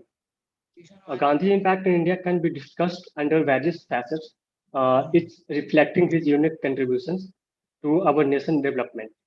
First and foremost, Gandhi's philosophy of non-violence or ahimsa became the cornerstone of India's struggle for independence. He believed in resolving conflict through peaceful means, emphasizing the truth. Strength lay in one ability to endure suffering without retaliation. His leadership in the Indian National Congress and his role in organizing various movements such as the Salt March and Quit India movement demonstrated the power of non-violence resistance. It is very principle that led India to gain independence from British colonial rule on August 15, 1947. Gandhi's impact on India extended beyond the political area. His advocacy for social reform, such as the eradication of caste system and untouchability, aimed at creating a more egalitarian society. He encouraged the use of Swadeshi product to promote self-sufficiency and self-reliance, which played a vital role in India economic development. Furthermore, Mahatma Gandhi dedication to simplicity and self-discipline serves as a moral compass for the nation. He lived a life of frugality, wearing simple khadi clothing and practicing vegetarianism. His humility and integrity resonated with millions, making him a role model of personal and moral conduct. Gandhi impact on India is also evident in the realm of education. His emphasis on holistic education, which combined academic learning with character development and practical skill, laid the foundation for educational reform in the country. Today, the Gandhi principle of education continue to guide educational institute across in the India. In conclusion, Mahatma Gandhi's impact on India is immeasurable and profound. His philosophy of non-violence, commitment to social reform, simplicity, and dedication to education and communal harmony continue to shape and very sense of our nation. Gandhi's legacy is not confined the page of history. It lives on the heart of mind of every Indian, inspiring us to strive for better, more just, and more compassionate society. As we celebrate the life of teaching of Mahatma Gandhi, let us remember that that his vision for India was not merely for his time, but for all time. His enduring legacy serves as a guiding light, reminding us of our duty to uphold the principle of truth, non-violence, and unity in diversity as we journey forward as a nation. Thank you so much. Thank you very much, Prakash. Thank you very much. And now I would like to call Nargis Rashid from Maulana Azad National University, Urdu University, Kashmir. So Nargis, are you here? Yes, sir. Am I audible? Yes. Okay. I would like to speak in Urdu. Yes, please go ahead. Yeah. अस्सलाम वालेकुम, मेरा नाम नरगिस रशीद है, मैं कश्मीर से हूँ। आज मैं बात करना चाहूँगी अमन के बारे में कि पूरी दुनिया में अमन कैसे कायम करें और अमन को कायम करने के लिए हमें किन किन मसाइल का सामना करना पड़ता है और इन मसाइल का हल हम कैसे निकालें। आलमी अमन को समझने से पहले हमें इंसानी अमन को समझना बहुत ज़रूरी है। इंसानी अमन इस कैफियत का नाम है जिसमें एक इंसान हर फिक्र, गम और हर परेशानी से आज़ाद एक पुरसुकून ज़िंदगी गुजार रहा होता है। इसी तरह आलमी अमन समाज की इस कैफियत का नाम है जहां तमाम मामलात मामूल के मुताबिक बगैर किसी पुरतशद्दुद इख्तिलाफात के चल रहे हों। कोई भी माशरा अमन के बगैर फल फूल नहीं सकता। जिस तरह हम अपनी बाकी तमाम बुनियादी ज़रूरियात को मुकम्मल करने में लगे रहते हैं, इसी तरह हम अमन की बहाली के लिए कोशिश करें तो बहुत सारे मसाइल की निशानदेही हो सकती है और इन मसाइल का हल निकल सकता है। माशरे में अमन न होने की सबसे बड़ी वजह अदम बर्दाश्त के बढ़ते हुए रवैये हैं। जिस दिन हम ये समझ जाए कि दूसरे शख्स की सोच गलत नहीं बल्कि हमसे मुख्तलिफ है, इस दिन तमाम झगड़े और इख्तिलाफात खत्म हो जाएंगे। अमन कायम करने के लिए हमें बहुत सारे मसाइल का सामना करना पड़ता है। पहला और अहम मसला तनाज़ात और तशद्दुद का है। मसला तनाज़ात चाहे वो इलाकाई तनाज़ात हों या फिर मजहबी तकसीम के तनाज़ात हों, कौम के दरमियान अमन में खलल डालते हैं। ये तनाज़ात अक्सर लातेदार जानों के ज़ाया और बेघर होने का बाइस बनते हैं। दूसरा मसला सियासी अदम और रिश्वतखोरी है। कमज़ोर हुकूमत और रिश्वतखोरी रियासत की नाकामी का बाइस बनती है, जो मज़ीद तनाज़ात को हवा देती है। अमन के क़याम के लिए मुस्तहकम और जवाबदेह हुकूमत का होना बहुत ही ज़रूरी है। एक और अहम मसला जो है वो बैनुल अक़वामी ताउन की कमी है, जो तनाज़ात को हल करने और अमन को फ़रोग़ देने में हमारी सलाहियत को रोकती है। अक़वाम के दरमियान मुतज़ाद या गैर मुअस्सर ताउन ख़ास तौर पर बैनुल अक़वामी तंजीमों के अंदर तरक्की में रुकावट बन सकता है। और एक अहम मसला है जो इंसानी हुकूक की खिलाफ वर्जी है। पसमानदा आबादियों के खिलाफ गैर इम्तियाजी सलूक और पुरतशद्दुद ज़्यादतियाँ न सिर्फ इंसानी वक़ार की खिलाफ वर्जी करती हैं बल्कि खित्तों को गैर मुस्तहकम करती हैं और अमन की कोशिशों में रुकावट बनती हैं। आखिर में मैं ये कहना चाहूंगी कि आलमी अमन का रास्ता जो है ये मसलों से भरा हुआ है। इन पर काबू पाने की तरफ पहला कदम इन मसलों से निमटने का है जिनका जिक्र मैंने ऊपर किया। ताउन को फरोग देने और इंसाफ की वकालत करने से हमारा मुआशरा पुरअमन और महफूज बन सकता है और इस सब को मुमकिन बनाने के लिए हम सब को इकट्ठे मिलकर काम करना पड़ेगा। शुक्रिया। बहुत शुक्रिया Nagish. It was wonderful. Thank you very much. Now I would like to call Hamad from Aligarh Muslim University, India. So Hamad, are you there? Yes, sir. It will be nice if some of you can open your camera. If you don't feel comfortable, it's fine. Hello, sir. First of all, I would like to take a moment and express my gratitude for giving me this opportunity. My name is Umran. I am from Aligarh Muslim University and I'm pursuing my master's in German language and literature. So the topic of my speech is, how does your faith or religion promote peace in society or on a global level? A true Muslim is the one who avoids harming others with his tongue and hands. Prophet Muhammad, peace be upon him, said these words. To forgive is the highest and most beautiful form of love. In return, you will receive untold peace and happiness. Fatima Zahra, may Allah be pleased with her. These are two of my favorite quotes as they provide an accurate portrayal of Islam that captures the essence, the essential and fundamental essence. The primary mission of the world's faith is to advocate for and advance peace. There is not a single religion on the planet that endorses hate. How exactly is peace defined? An atmosphere of calm, silence, and tranquility, when there is no fighting of war and everything coexists in perfect harmony and freedom. There is peace, which is a condition of security and serenity, free from stress. I have to advocate. Mr. Amar, Yes, sir. you kindly keep it away, a bit away. It is whispering. Okay. I have to advocate Islam since I'm a disciple of it. And please allow me to briefly describe my religion and provide an example.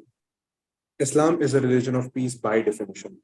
The Quran says, and God calls to the home of peace, verses 10 to 5. This is Islam's message to humanity. In this context, I remember al-Bukhari related a really fascinating story. The Prophet of Islam once saw a funeral procession passing by a street in Medina. The Prophet was seated at that time. On seeing the funeral, the Prophet stood up in respect. At this, one of his companions said, "O Prophet, it was the funeral of a Jew, not a Muslim." The Prophet replied, "Was he not a human being?" What it meant was that every human being is worthy of respect. There may be differences among people regarding religion and culture, but everyone has to respect the other. For, according to Islam, all men and women are blood brothers and blood sisters, and all the creatures are one and the same God. All of Allah's Prophet, peace be upon them, prayed to Allah for the upkeep of peace in their respective territories and nations. The shining precepts and exemplary sunnah of the Prophets Abraham and Muhammad, peace be upon them, demonstrate that it is best to avoid unnecessary conflict with the enemy because it obstructs political stability, economic prosperity, and socio-cultural development. There are a lot of examples of the promotion of peace in the globe today. Islam plays a crucial role to play in fostering unity and peace in the modern world. Muslims are urged to promote tolerance, a culture of peace, and understanding among the other people. Numerous Islamic organizations organize interfaith gatherings, neighborhood outreach initiatives, and charitable projects in an effort to advance peace and cooperation. Muslims may build a society that is founded on kindness, justice, and equality by making these efforts. The widespread misconceptions about Islam are one of the problems it currently faces. Islam is frequently misunderstood as being associated with terrorism and violence. It is crucial to inform people about Islam's actual teaching and burst the common misconception about the faith. It is the responsibility of Muslims to educate others about their faith and its principles, since education is essential to fostering peace and cooperation. The Muslim community In the Muslim community, there are many advocates for peace who tirelessly promote harmony and peace. The media, which frequently focuses on the negative parts of the faith, frequently ignores these. Someone who comprehends the fundamentals of Islam has the potential to become an epitome of peacemaking. I would want to conclude my speech with the help of these references. However, I would like to say one thing in closing. Between Islam and Muslims, you must draw distinctions. Muslims must be viewed through the lens of Islam, not the other way around. Thank you so much. Thank you very much, Hamad. It was wonderful. Thank you very much. Now we have next speaker, Salma from Osmania University, India. So, are you there? Yes, sir. Am I audible, sir? Sir, am I audible? Yes, yes. Yeah, yes. you're audible. Yeah. Okay, thank you. Ladies and gentlemen, esteemed judges and fellow participants, warm greetings to everyone. I am Salma, thrilled to be part of this international gathering organized by Umran Academy. I value the richness of diversity and believe in the power of open dialogue. My talk of town today aims to elaborate how Islam as a religion fosters a culture of peace and harmony through its teaching, principles, and practices in society and globally. I'm here to learn, connect, and contribute. Let's embrace our differences, learn from one another, work together for positive change. We call him Mahatma, we call him Father of Nation, we call him Bapu because he always inspired us as a nation. Happy 154th Gandhi Day to all, the International Day of Non-Violence. Gandhi Jayanti, a day dedicated to Mahatma Gandhi, a leader who championed non-violence and fought for India's freedom. His famous movement like the Salt March showcased peaceful protest. His principles resonate with many religious teachings, including those in Islam. Islam, it is one of the world's major religions. Often it is misunderstood and misinterpreted in the context of peace. But at the core, Islam was, will, and is a religion promotes peace on both societal and global level. Foundation of peace in Islamic faith. Islam is all about believing in one God, Allah Almighty, and following what He wants. To find real peace, you have to give in to what God wants. Respect for diversity and tolerance. In Islam, there's a strong emphasis on kindness and respect for everyone, regardless of the religion or background. The Quran teaches that diversity in cultures and beliefs is a sign of God's creativity. Righteousness and equality. The Islam teaches that it's really important to be fair and just. The Quran says, believers, always be fair and just, even if it means telling the truth against yourself, your parents, or your relatives. It means we should always do what's right and fair, even if it's not easy. Forgiveness and making peace in Islam. The Prophet Muhammad, peace be upon him, once said, being strong is not about defeating others with power, but it's about controlling your anger, which teaches humans that it's important to manage our feelings and try to solve problems peacefully. Helping others and being kind. In Islam, it's mandatory to help people who are in need. Zakat, which is like a duty for Muslims to share a part of their money with those who don't have much. This shows kindness and unity, and it makes society more peaceful. Islam lays extraordinary stress on world peace. Islam teaches people to be peaceful and kind in their communities and the world. It orders everyone to obey God's will, respect others, be fair, forgive, help those in need, and talk instead of fighting. Islam even prohibits cutting off a green tree. Islam ensures the right of children and women of enemies. I will conclude with the quote, Islam is a mercy. Islam is a mercy. If you see its opposite, that is cruelty, then you should know that it is not Islam. Thanks again, everyone. Have a great time ahead. Thank you very much, Salma. Thank you very much. Now we have Saida Iram from Umran Language Academy, Sherghati, Bihar. So, are you there, Shahida Iram?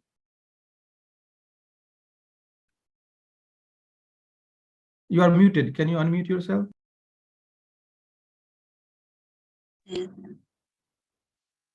Good evening, respected judges and honorable guests, dear friends and fellow admirers of Gandhiji's timeless legacy.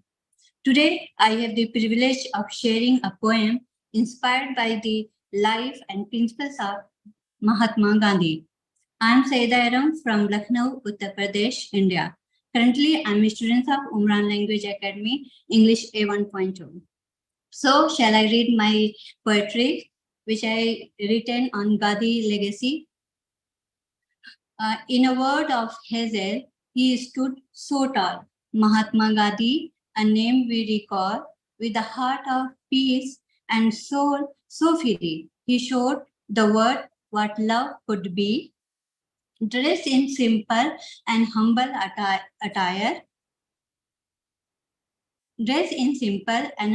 humble attire, he set hearts and minds on fire, a warrior for justice, truth, and right. He led us through the darkest night. Through nonviolence, his mighty force, he depicted a different, peaceful course. Satyagraha, his unwearying courage, showed that love could meet any need. With words of wisdom, he gently spoke a message of unity that awoke. In every heart, his spirit still lives, teaching us the love that forgiveness gives. Gandhiji, your legacy lives in the hearts of millions. You have drawn a ray of hope, a timeless sage in history's book. You have turned a page in a word of Hazel. Thank you so much for listening patiently, and I wish all of you a very happy Gandhi Jayanti. Thank you. Thank you very much, Saida. Now I would like to call Shabir Ahmad Shah, Doon University, Dehradun, India. So, Shabir. Yes, am I audible, sir? Yes, yes. Okay, thank you so much, sir.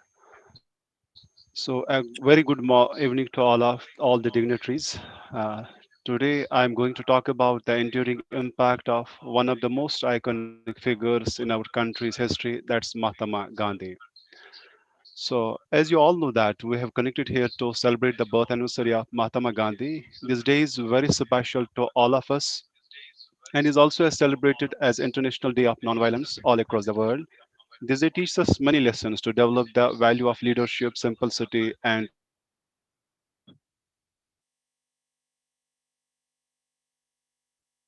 You are muted. Can you unmute yourself? You are now you got unmuted. Just now you got unmuted. Am I audible now? Okay, Yeah. okay. I will just yes.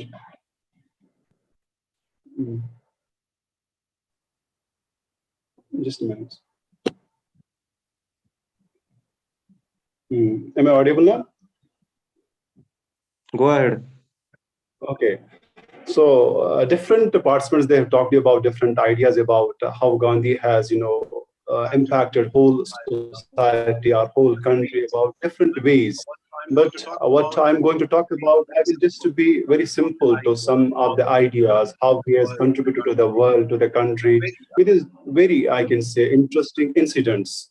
So Mohandas Karamchand Gandhi, lovingly known as Gandhiji, was a beacon of hope, an architect of change, and a symbol of unwavering determination. His influence on India is immeasurable, and even decades after his passing, his legacy continues to shape the very essence of our nation.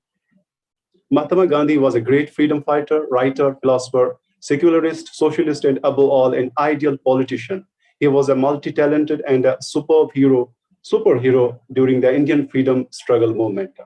So first of all, the thing that Gandhi's most prominent contribution was leading us to independence from British colonial rule through his philosophy of non-violence, resistance, or satyagraha. He showed us that the power of truth and non-violence can be mightier than any oppressor. The Salt March, while he and his followers marched to the Arabian Sea to make their own salt in defense of British salt taxes, is a testament to the effectiveness of the peaceful protest. This ultimately led to India gaining independence in 1947, a momentous achievement in our nation's history. When Mahatma Gandhi came to South Africa, he had to deal with racial discrimination due to his skin color. Once, while traveling on a stagecoach along with Europeans, he was asked to sit near the driver on the floor. Mahatma Gandhi came forward with his refusal, as clearly this was a great humiliation from him. Consequently, Gandhi has to suffer beating because of the refusal. So these all incidents, they teach us that how we need to deal with the people, whether they are from other country, whether they are from other religion, whether they are from other caste. But the thing is that how Gandhi has behaved, how he has contributed, because the life of Gandhi was a practical to we people, and the ways, the incidents he has showed, they are the true example for we people, how we can get different ideas, how we can get different sufferers, and how we can prevail peace to all over the world. So these all things, give us a kind of lesson that we should also try to follow the ways how peace can prevail. Everyone in the world, everyone fights that peace should prevail, peace should prevail. But the thing is that how peace can prevail in the whole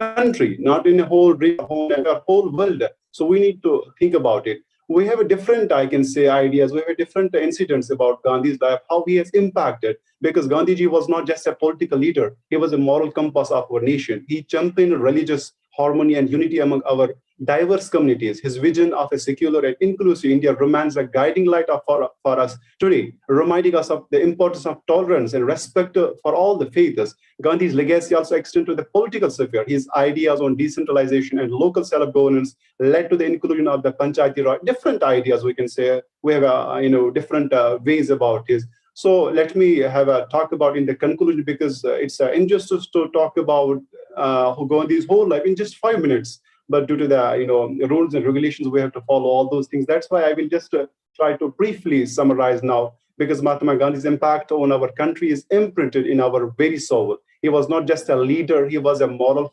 force, a visionary, and a champion of justice. His legacy is a reminder of the power of nonviolence, the importance of religious harmony, and the necessity of economic equality. It's a legacy that continues to inspire us to strive for a better India, where truth, justice, and compassion prevail. So we will always remember him as a symbol of peace and truth.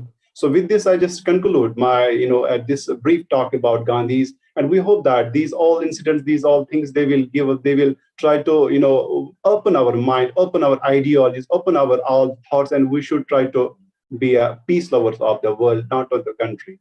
Thank you. Thank you very much, Shabbir. It was wonderful. Thank you very much. Now we have another speaker now. Ram Naj, Global English Academy, Sharikati, Bihar.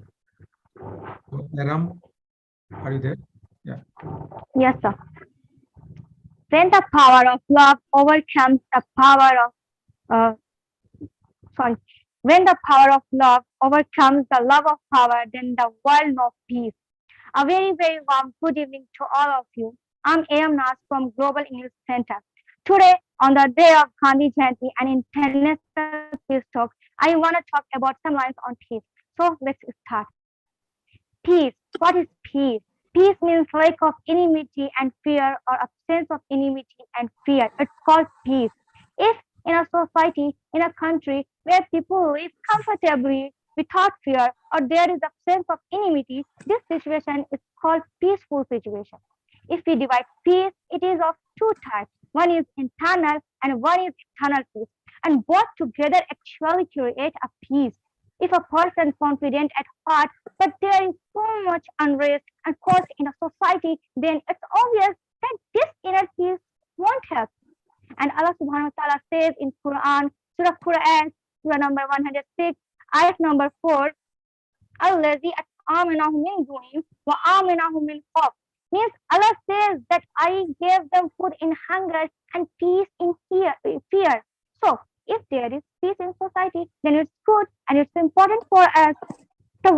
world peace is defined as an ideal of freedom, peace, and happiness among and within all nations. Mahatma Gandhi is the one of the greatest apostles of peace the world has seen after Buddha and Christ. His nation of peace is centered on non-violence, individualism, soul force, and forgiveness. Now, I want to explain peace according to different religions. If we talk about Islam, then Islam means is peace. And in Islam, it's mentioned in the Quran, Surah number 25, ayat number 63, that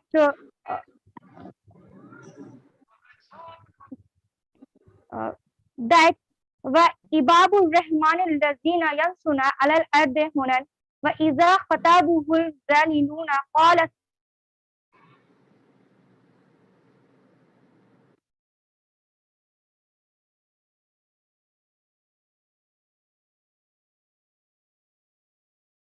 they meet those foolish people who merely do for the sake of peace. Say them assalamu alaikum, means peace be unto you. If you talk about Christianity, in Christianity, chapter number 6, verse number 29, it's right like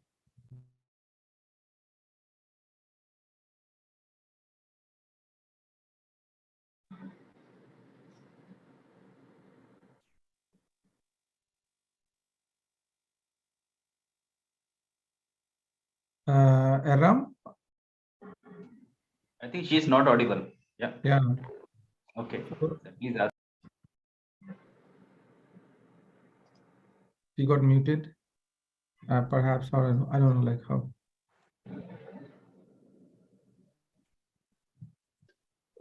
So, Hello, sir. Am I audible? Yes. Could you please, yeah. Hello, sir.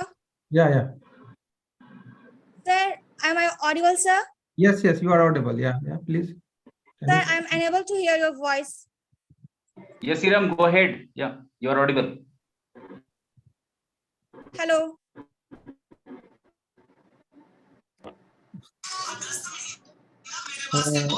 Hello, sir. Yeah, I'm here. Like, am I audible to you? Sir, I'm unable to hear your voice, sir. Yeah, please go ahead, Iram. Go ahead. Yeah, you're audible.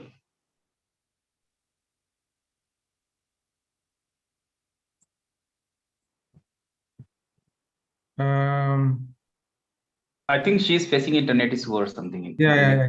Okay, we can go to. Can we move to the next one? Yeah, we can go to the next people and you can give her. Sir, there is some translator. network issues, sir. I am unable to hear your voice, sir. Can you, no, you can. Can you Okay, message sir, to okay. her? Like, okay. So, Shaheen Anwar, Global English Academy. Those people who merely Okay. dispute they in order to avoid them wrongly, and also for those Yeah, go ahead. Yes, sir. Yeah, go ahead. And also for those, the sake of peace, say them assalamu alaikum. Means, hello.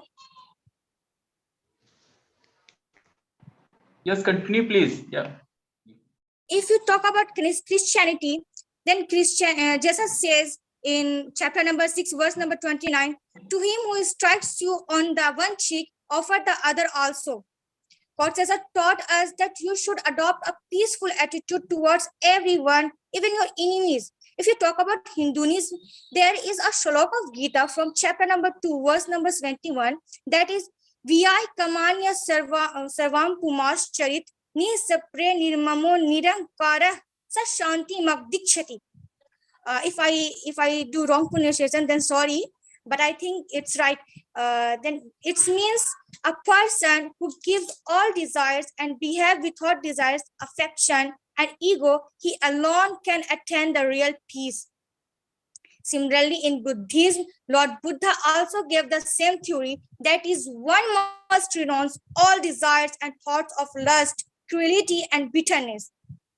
Now, Mahatma Gandhi, our Bapu, Mahatma Gandhi said, if we have no charity, no tolerance, we shall never settle our difference amicable and must together always submit to the aberration of third party. In conclusion, I would like to remind everyone that peace is the greatest concern attached important to it, because the objectives of the society and religion can never fulfill without peace. So let us all live together, be happy, and maintain peace without any discrimination. Thank you for giving me chance. Thank you so much. Thank you very much, Ram.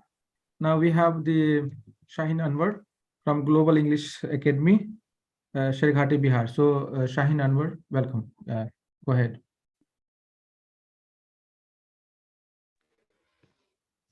Am I audible, sir? Yes, yes. Yeah. In the name of Allah, who is the first and the last. Assalamu alaikum and greeting to all of you. This is Shahin Anwar. I'm the student of Global English Center.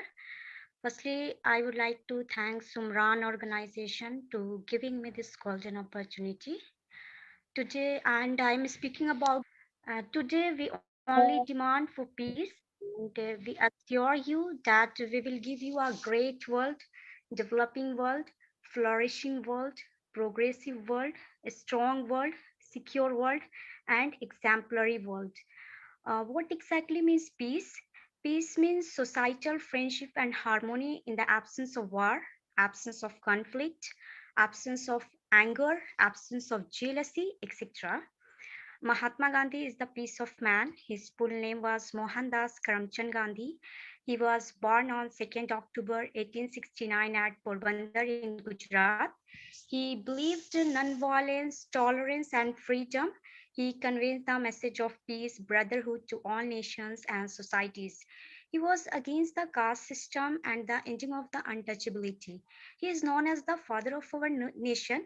He used truth and non-violence during India's freedom against the British rule. Now I'm discussing about the impact of Gandhi's ideology in today's time. He popularized numerous ideas like non-violence, speaking truth, helping others, etc.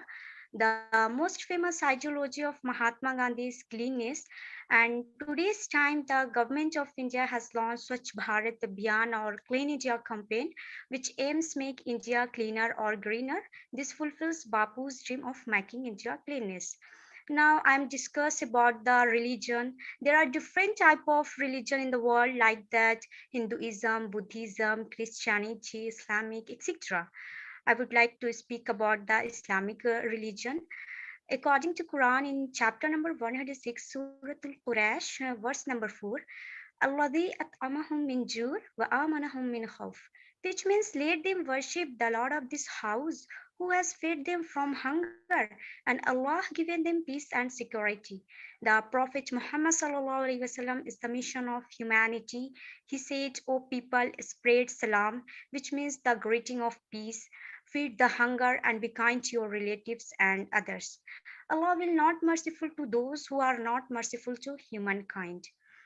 Allah subhanahu wa ta'ala, creator, is the main source of the peace. Some people live luxury life, they get more facilities, they get more peace. These all are the temporary peace, not a true peace. The true peace is peace of heart, peace of mind, peace of soul. When your heart is at peace, when your mind is at peace, when your body is at peace, this can be only achieved by understanding the creator. If you don't understand the creator, you will never come across the true peace. Now I am discuss about the Hinduism religion. Bhagavad Gita teaches us oneness, unity, equality, equal-mindedness, which when followed can bring about the world solidarity. Hindu believes in a Vasudeva Kutumbakam, which means the whole world like a family. Vasudeva Kutumbakam motivates to treat all people with kindness, respect, and help everyone. And today's are interconnected in Umran organization. Umran is a non-profit organization. It is the mission of women empowerment. It promotes the environmental sensitivity. And Umran is not just organization for the students, but also a new ideas to create a better societies for this generation and upcoming generation as well. We can connect to the people, new culture, different paths in this world. And I'm discuss about the Christianity religion. According to Matthew in chapter number 22, verse number 37, love the Lord of your God with all your heart, with all your mind, and with all your soul. According to Jesus Christ, when you replace hate with love, when you replace anger with kindness, then you will feel God and more peace in your life. And Gautam Buddha said that peacefulness and calmness is not come from the outer world. It can be found within. So never hate anyone because life is only one. Only an only intelligent person can understand what is human and what is the importance of humanity. Every religion teaches us the lesson of brotherhood, fraternity, and humanity. So humanity is very important because our earth needs in order to survive different clothes, dresses, and different speaking language, belonging to the different culture, yet we are in the same home, our earth, and covered by the same skies and breathing the same air. We must learn progress together happily. At Mother Teresa said that the peace begin with a smile. At last, love in our hearts, harmony in our homes, peace in our world. Think love, think harmony, think peace. Thank you. Thank you very much, Shaheen. Now we have Jakia Khalida. Is she here from Global English Academy? No, she's not Khalida? here. We can move to another. Okay, then we have Nasir ul Islam, Government Degree College, Kashmir University, India. Nasir ul Islam, are you there? Yes, sir. Yes, sir. I'm here. Please go ahead.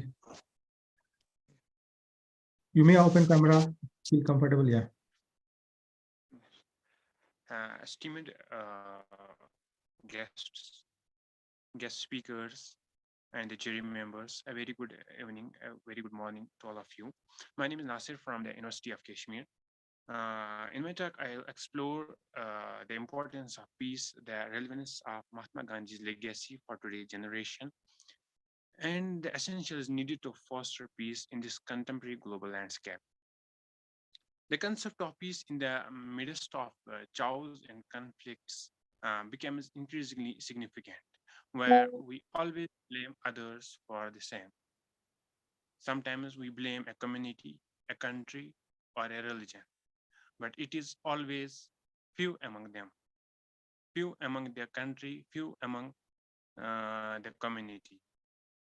If we look at the current state of the affairs, today's generations confronts challenges as diverse as violence, conflict, gender justice, social Mr. Nasir, development. kindly speak a bit louder. Your voice is too low. Okay, sir. It is sometimes gender justice, environmental degradation.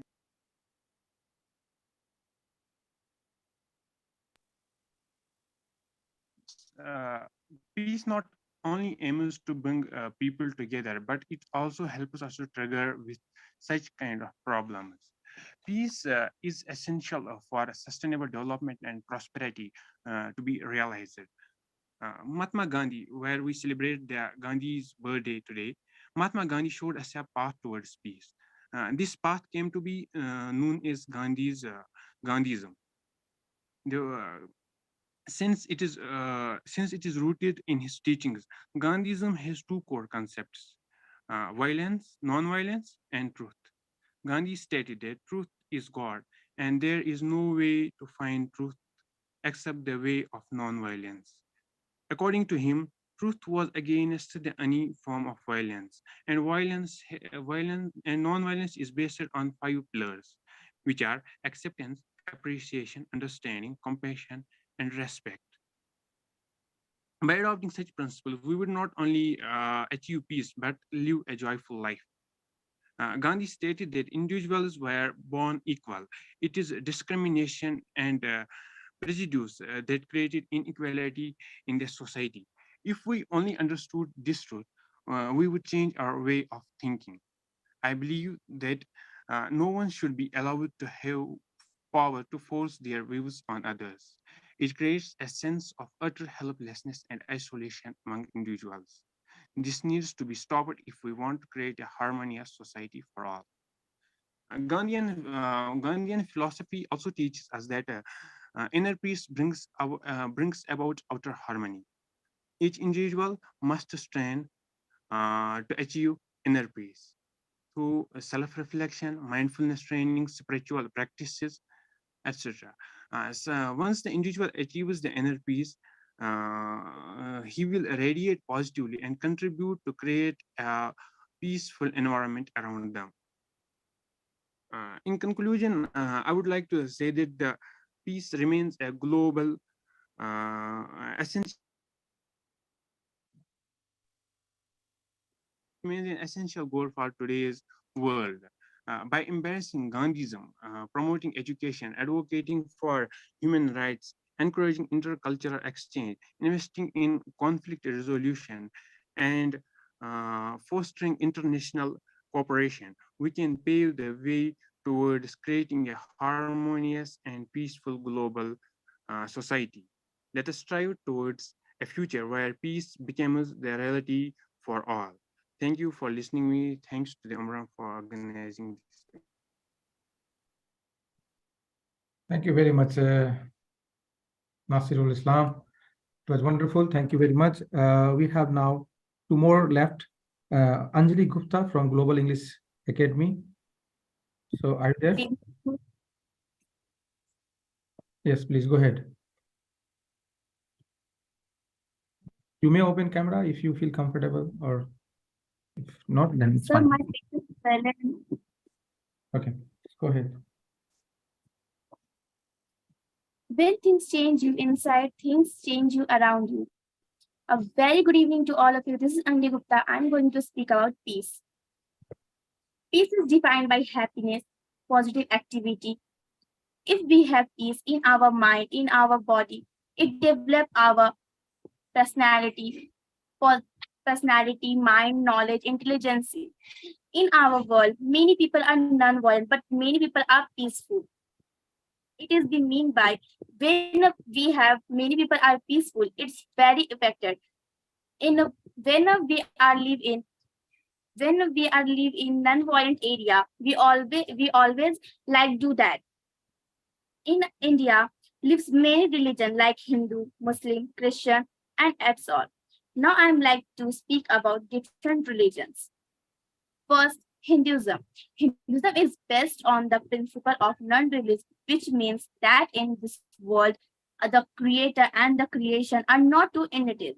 Buddhism, the Lord Buddha got the theory that one must ignorance all desire, all thought of bitterness, and currently one must harm living creature, must obtain from all killing. There is no peace for non-violence in Buddhism. Now I am to speak about Ramayana. What Ramayana say about peace?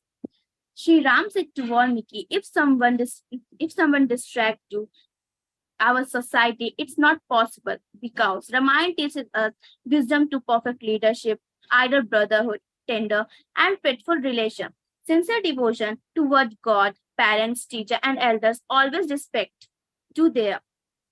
It also unfold how to practice meditation, yoga, and many things what to do. It develop our mind, peace. Peace is not important for us. It's important for everyone. What Quran say about peace? In Quran say, peace what come from the Lord, because in Quran view, it expresses own essence. Quran disclosed that peace is one of the name of God himself, because many people were angry those times. They always said, hey God, hey Allah, please give me some power to control myself. Other than whom there is no God, the peace, the holy, the king, all are God, the defender to relieve and take peace. What Bible say about peace? In Bible, now may the Lord of peace himself give you peace at all time, in every way. The Lord be with you every time, every way. The grace, mercy, and the peace will be with us from God to Father and Jesus Christ, the Father, Son, and truth of love. May mercy, peace, and love be multiplied to you. What Mahatma Gandhi said about peace? Non-violence is weapon of the strong. Non-violence, the truth of inspirable. Presuppose one way we may never be strong enough to entire their society because in our society many people are non-violent. And when we behave like those, it's not changing ourselves, but we have to, we must keep non-violent as our goal because when we have non-violent as our goal, it's make toward process to be us strong. Thanks for listening me. That's all. Thank you very much, Anjali. Now we have the final last speaker, Arshad Khan, Global English Academy, Shekhati, India.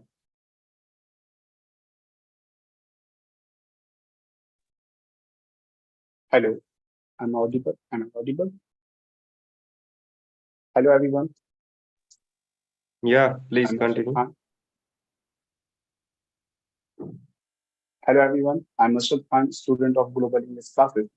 Today, I'm here to speak about peace. First of all, I'm very thankful to organizers for giving me this opportunity to speak here. As you all know, today is Gandhi Jayanti. So Gandhiji was a great personality of India who taught us how much non-violence is important for us. His whole life he spent to maintain peace and love among the people. I'm also remembering his one thought. I'm also remembering his one thought, according to me, which is the conclusion of his life and his ambition and his teachings. Overcome hatred by love, lie with truth, violence with non-violence. And as I was, I'm going to, as I'm asked, I'm going to speak about peace. So according to me, peace has two types.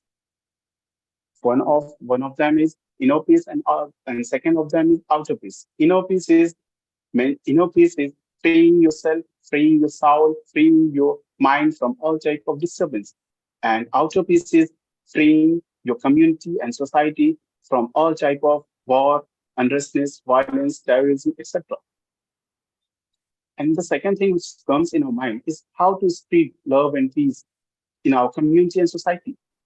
Then, in my opinion, I suggest everyone to learn religion because and their founders and the biography of their founders and all great personality who work on peace and love, work peace, love, humanity.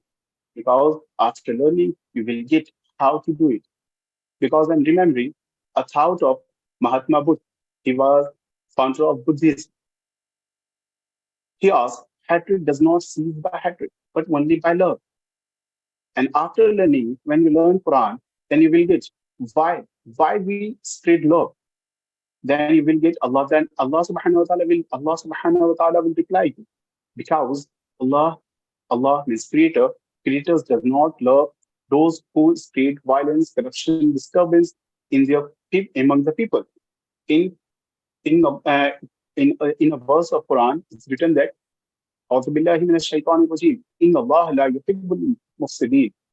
and when you learn about Christianity, then you will get Jesus Christ asked, blessed are peacemaker. Blessed are peacemaker, for they shall be called sons of God. This is the benefit of peacemaking. And after learning these sentences of holy books and of major religion and the bio and the thoughts of their founders, I can say that there is not even a single religion that promotes violence, tolerance, conflict, corruption, war, terrorism. And you all know that the whole world screaming nowadays that Islam spread terrorism. I totally oppose it and condemn them because I'm remembering a verse of Quran where Allah subhanahu wa ta'ala asks, if anyone kill a person is likely to be he killed the whole mankind. And if anyone save a person is likely to be he saved the whole mankind. There are many verses in Quran which show how important mankind in Islam. Even the word Islam means peace. And when you learn the biography of Prophet Muhammad sallallahu alaihi wasallam, then you will know what is the actual meaning of mankind. And I'm going to speak about one of the most ancient and Aryan religion, one of the most major religion of the world, Hinduism. When you learn about Hinduism, the one of the most great personality comes is Ram.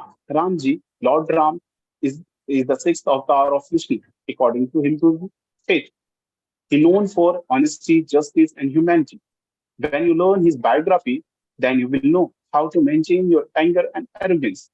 When you are a king, because when he was a king, he maintained his anger and arrogance, and he taught us about equality and justice in his kingdom by his work.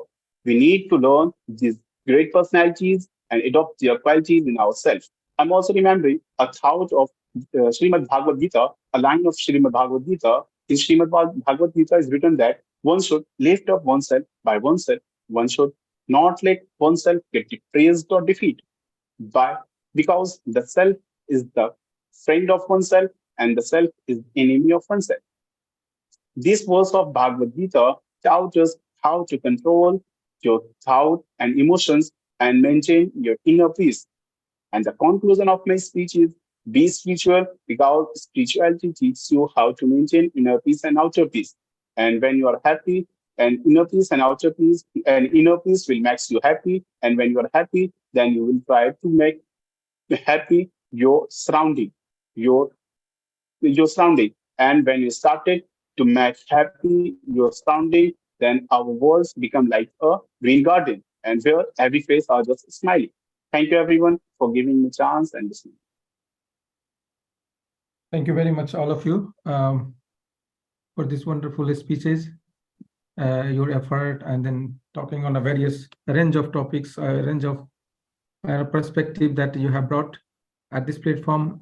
We have respected jury panels and guests also. If they want to say something, they can say before I conclude the program. So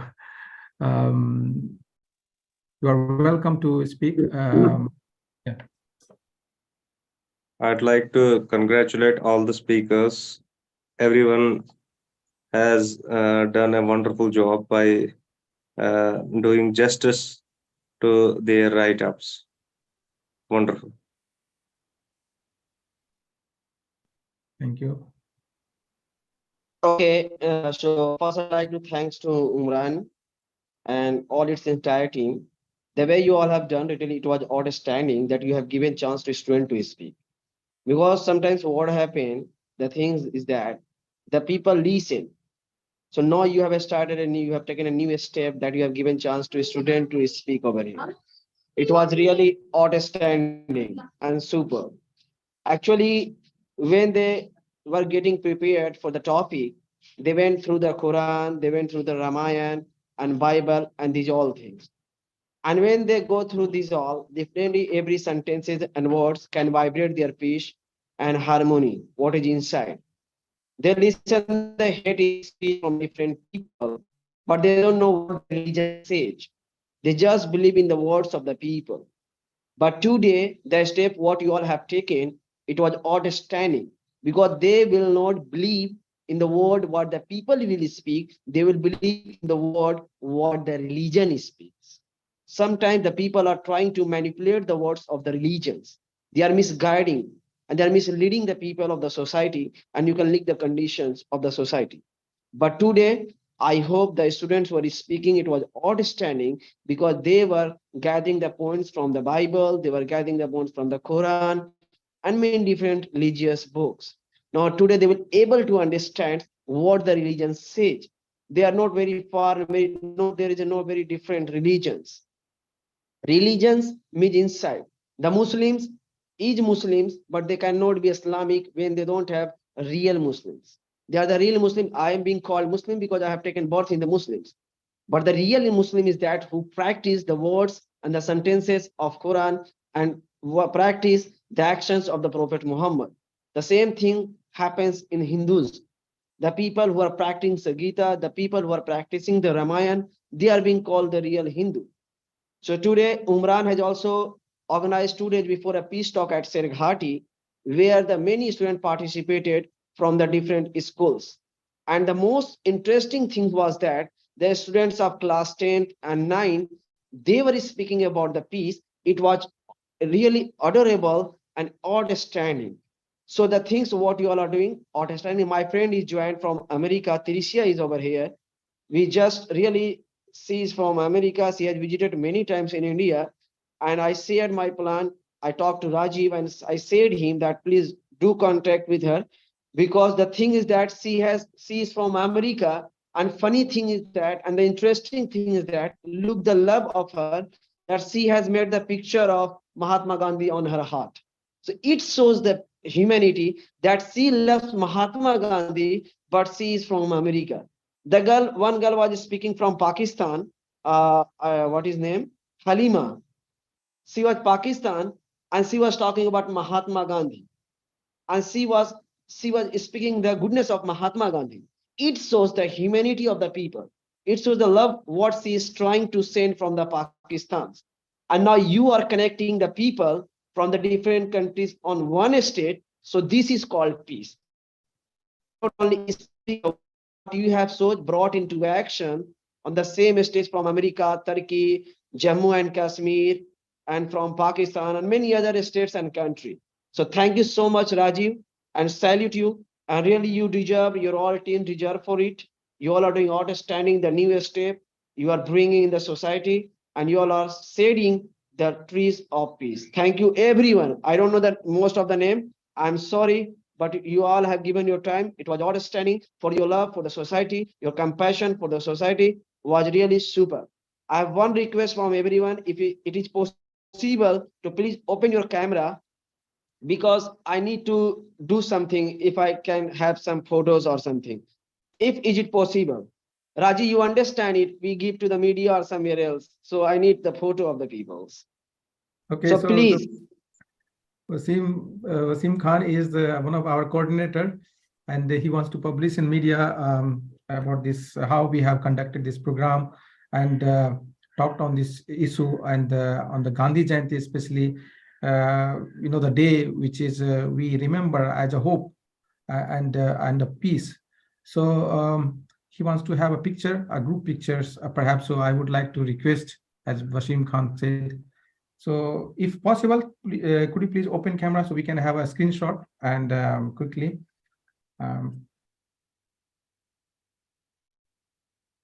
Thank you very much, Wasim Khan, for mentioning, asking for this.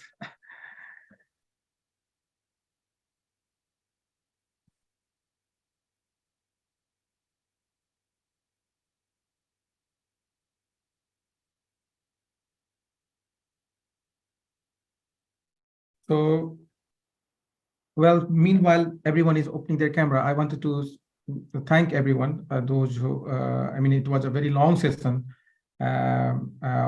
almost 2.5 hours long session. And it was a wonderful listening from everyone from different part of the world, various perspective, and especially thanks to our panel's jury members, Dr. Amina Hussain, and Assistant Professor Izharul Haq, and also Petrika from USA, and Zahid Aslam, she was there, and also our guest, Dr. Bansal, and Insa Qayyum, and then we had also Dr. Selja. So I really appreciate all of the participants, 70 participants we had, and they worked hard, and they didn't work on the on a speech like, oh, I want to prepare something for a speech. No, they wanted to speak something. They wanted to do some action. That is what we saw in their speech, like some sort of action, some sort of like they are contributing in peace building. That what we can say. It was coming from their heart, and it was coming from what they see in the society and what they are working on it. So it was not just like I mean, words, which was like just transcribed on the paper, and then they have memorized it. But they prepared from their heart, from their action, from coming from the sources, which was inspiring them, which has been inspiring them, whether from religion, whether from Gandhi, or whether from their self-experience. So it was a wonderful, and I'm very happy that everyone spoke on the various topic. So thank you very much, everyone. I wanted to, could you please open the camera? So I will take a click.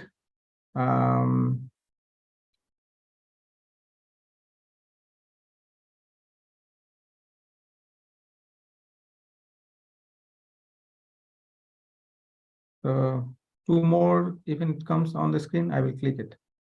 1 more. 2 more people, if they open the camera, then I will click the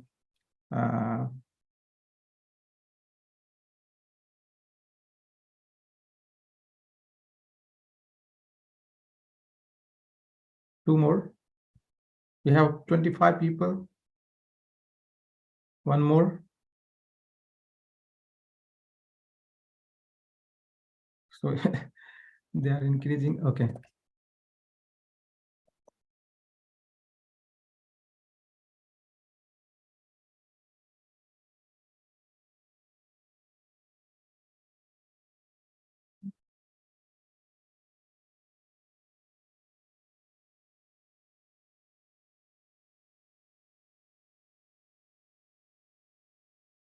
Am I audible?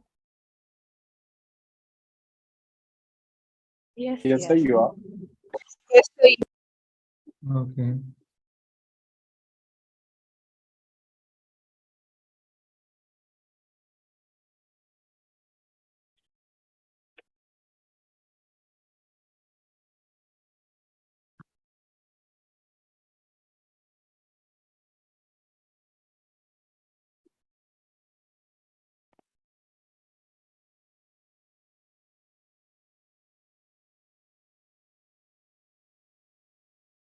Am I audible? Yes, Rajiv. Hello. Yes, yes, you are. Okay, Yes, so I mean, can someone take the screenshot? Because I think I see that something happened with my laptop while taking the screenshot, and I can't see my complete my entire screen got blank. So anyway, I wanted to say thanks to everyone, and also I wanted to convey about the language academy that we are running last 3 years, Umran Language Academy. We have been teaching languages, and through this language, we have a system, we have a curriculum, we are following the system here. It's like a UGS scholarship we are providing to students, those who are not even aware about the importance of language in the globalized world. So also we are informing them and also encouraging to learn a language, different languages, that will help them in their research, in their future research, or maybe it will help them to find a job also, a good job, or if they are traveling, when you know the languages, you are more communicable. So in the globalized world, we need more languages, and it's not about just a globalized world, because the people, when they knew many languages, they traveled, and they contributed to society as well. So it's very important to learn a language, and that's why through language, we are working on this peace building, perhaps, let's say, or civilization building, a global civilization, or global civil society, or what we call like a Vasudhaiva Kutumbakam, so, or Asabya, what we call. So it's a language academy. We have teachers, very qualified teachers from various countries. Even they're certified, almost certified, and most of them are masters, have completed masters, or they are in master's program, and we are providing them opportunity of developing their teaching skills, those who are passionate about teaching. So we take their interview, and we provide them a platform, curriculum, training, and also a platform where they can teach the language. So it's a wonderful opportunity for those who are here now learning about this program. Please do spread this word to your in your network, so that people can join this program and get benefit from it. We have application deadline till on 15th of October. Right now, application is open, and there is a procedures for admission. There is a entrance exam, a simple entrance exam, and then we have some sort of interview with the students, with the teachers, and then they get the admission. We provide them certificate. Many of our teachers, some of our teachers have got Fulbright scholarship through our recommendation letter. They are now in America. Some of them have got Erasmus scholarship, Erasmus program, and some of our students have got the master program in Turkey, scholarship, okay, through our recommendation letter. So the Umran, we have been collaborating with the various national and international organizations. Recently, we collaborated with this Khwaja Muhyiddin Chishti Language University, and we have been looking forward to having more collaboration with the Jamia and Jawaharlal Nehru University, and also from the other part of from the international universities as well. So I just wanted to convey this message before we conclude, and thank to all of you for being patient for this event. Thank you very much. Now my screen is working. I hope that some of you have taken the screenshot. If something happened, never know that what happens in this technology. So I hope that someone has taken the picture, or is there, like Wasim Khan? Can you?